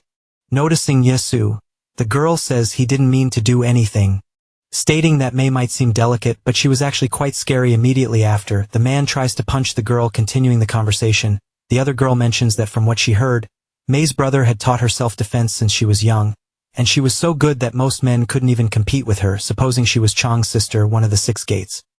Yasu, in turn, is completely astonished by what he heard. It's then revealed that the girl was the younger sister of his mentor. Returning to the present, Jadu says they should have fun. The other guy says that she was making a big mistake if she thought she would be left alone after messing with her group, because now she was really going to regret it. Watching the man, Jimmy thinks that he was probably the one who fought in the karaoke fight.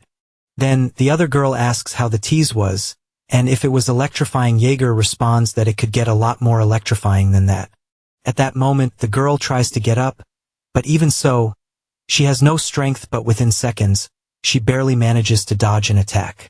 Surprised, Jadu says she could still move. The other woman is also surprised, saying that Mei could still move even after being hit with that shock. For that reason, it should use it a few more times. Then, immediately after, another electric shock is delivered. The girl warns that if Mei had stayed still, it would have ended with just one blow. But now, she was completely worn out. He stands up from the girl and asks what Jaeger was going to do, because if he handed her over, she could teach her a good lesson. Then, Jalem responds that she was a very useful bitch, asking to tie her up and take her to his hideout. However, at that very moment, someone seemed to be walking towards them, and that other guy seemed to recognize the person standing in front of him. Then, within seconds, he ends up receiving a fatal blow. Jehu, in turn, asks what happened. Then, it's revealed that it was the protagonist, completely frustrated, thinking that if he had been faster, it wouldn't have happened. 30 minutes earlier, the protagonist was calmly walking down the street taking out his phone. He wonders what that girl could be doing at that moment. Where shortly after, he questions what the girl was doing via text, completely surprised, as the girl responded very quickly, and she replies that at that moment, she was returning to her work. What?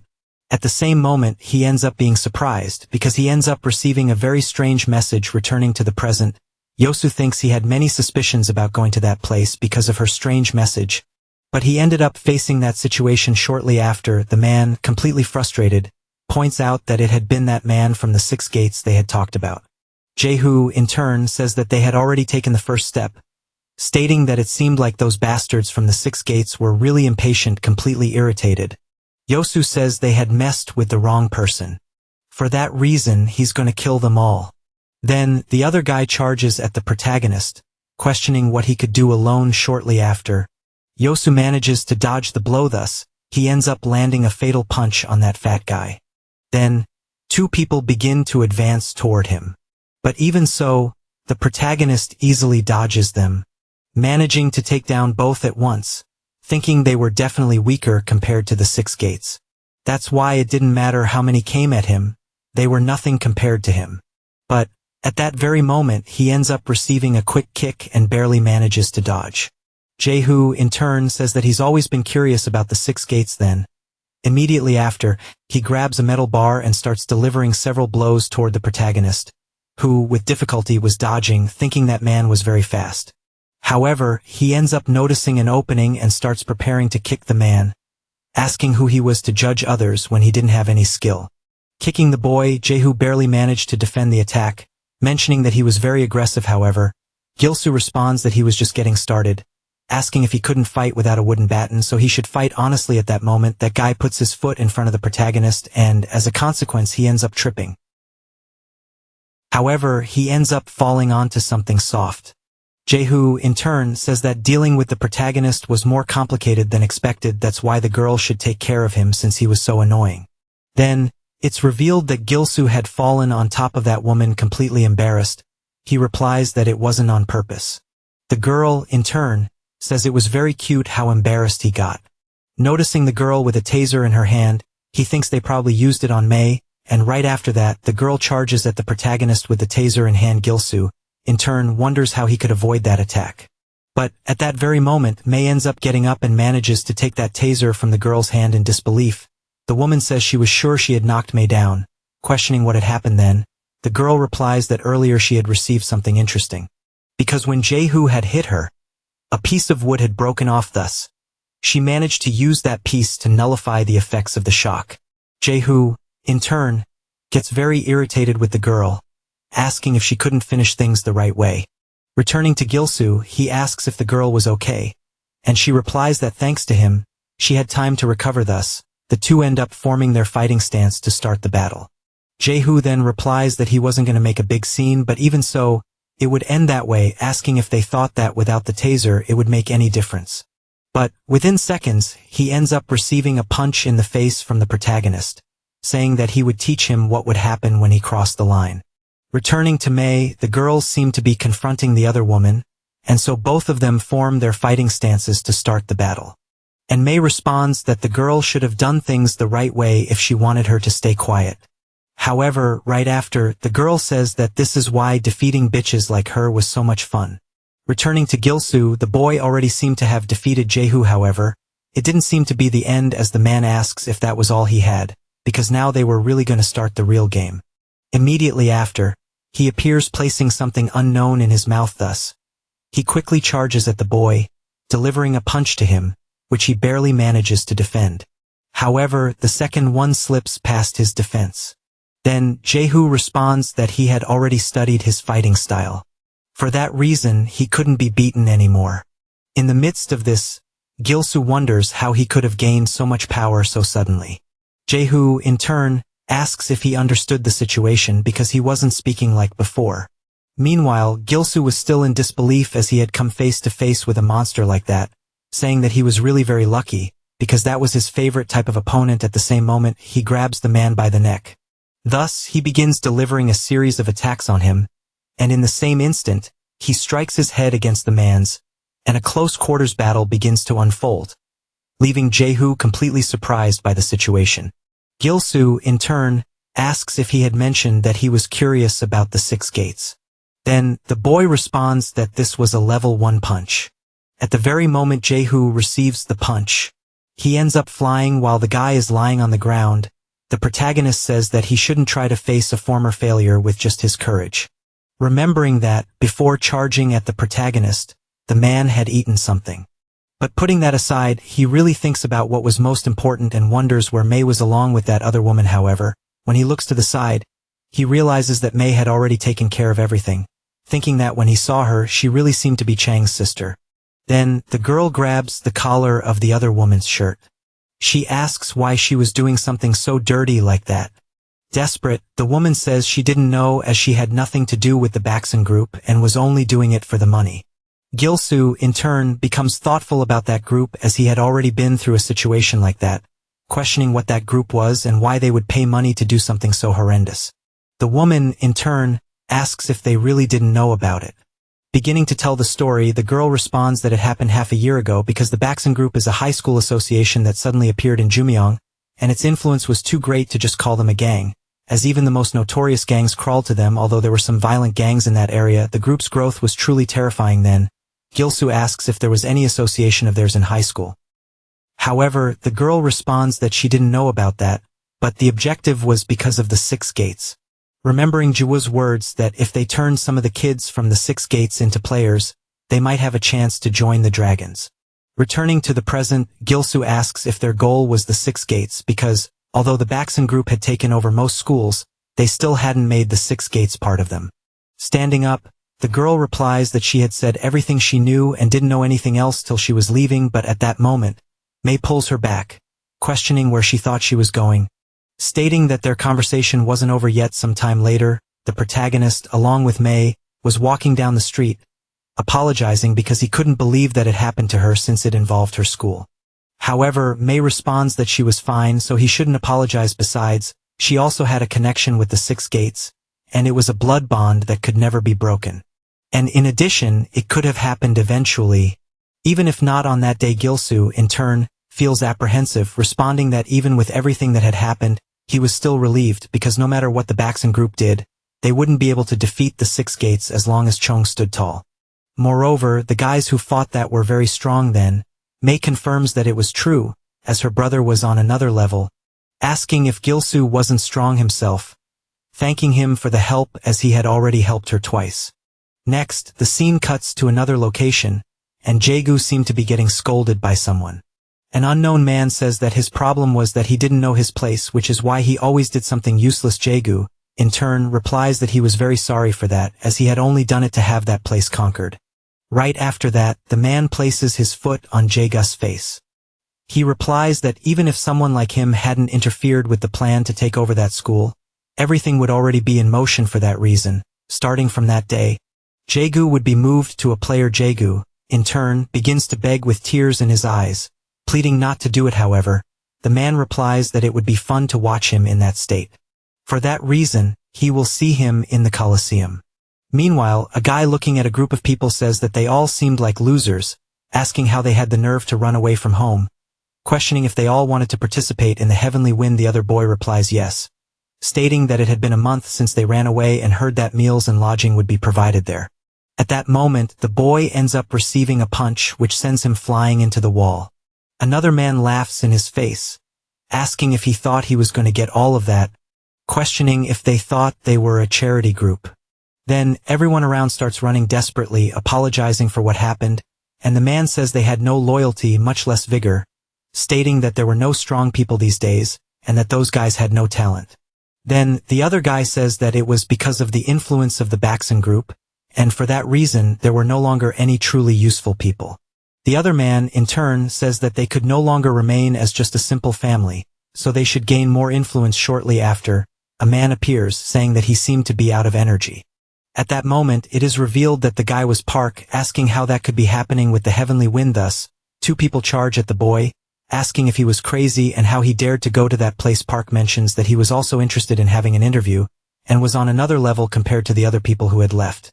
Standing up, the other man says that he really couldn't contain himself, asking what reason he could have to recruit a guy who had abandoned them, stating that just his personality was enough to disqualify him. Park, in turn, says that he was also aware of his mistakes, and for that reason wasn't asking to come back for nothing. Therefore, he was prepared to do anything, even a crappy job. Then, the man seems to give a smile, asking if that was true. The next day, Kyosu says that he had overdone it yesterday, and for that reason he was very tired, so he to the school clinic and get some medication. While heading to the place, a group of people was talking to Park, stating that he was going through a hard time, and that it happens sometimes, so he had a cold side. For that reason they were thinking about recruiting him again, and if they asked in the right way he wouldn't refuse. Park, in turn, asks them to stop talking nonsense and get straight to the point, asking why they were acting that way all of a sudden. Approaching the boy, the guy says that his personality was very serious, mentioning that he had heard he got along well with the pre-people during his time in the heavenly wind. And since they are so stupid, they could have fun with them, which is why he wanted Park to introduce them to him. As he starts to walk away, Park replies that he didn't want to get involved with that. The other guy then says he was just trying to help him, asking why he was ignoring him. At that moment, he throws a can of Coca-Cola at him. However, within seconds, Park kicks it back toward the man, telling him not to be mistaken because he got along with them only because of the gangbang clan, asking if they really thought they could treat him that way after he quit. Then the other guy asks if Inhei knew about that. Park, pointing his finger, asks what was the point of going to a stupid school like that, so he should just stay there while sucking up to Kong. Sometime later, Park was calmly walking, thinking that he didn't give a damn about those people. Then someone calls out to the boy. He also appears, asking the young man to wait for a moment, asking why he did that and if it was because of what happened in the arena, because if that was the case, he could make up for it by fighting again in the arena, but the right way. Then Park grabs the boy by the collar of his shirt, telling him to watch his back at night because he was going to kill him outside irritated. The young man then starts to walk away, saying that his day had been ruined. Yasu, in turn, thinks that it wasn't really his business, but it was bothering him for some reason. As Park walks away, a letter ends up falling out of his jacket without him noticing. Then Yasu ends up noticing that.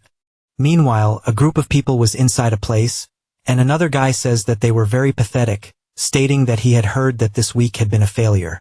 And all of that was because of those Heavenly Wind guys who collected money outside their territory. The other man asks him not to worry because they were going to deal with the wind as they might have numbers. But none of them were useful. Meanwhile, Park seemed to be approaching that place at that moment. The group notices the boy's presence. Park, in turn, says they had only two choices. One was to serve under the command of the Heavenly Wind, and the other was to leave and stay away from that place. He asks what they were going to do.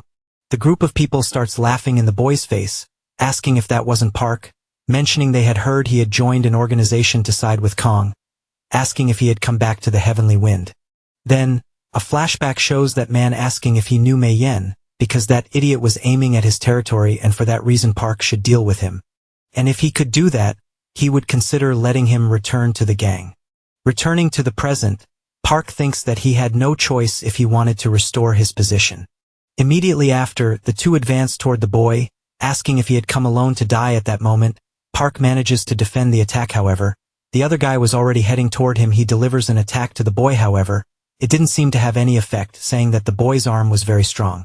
Shortly after, the group leaves the house, and Park, determined, tells them all to come at him at once.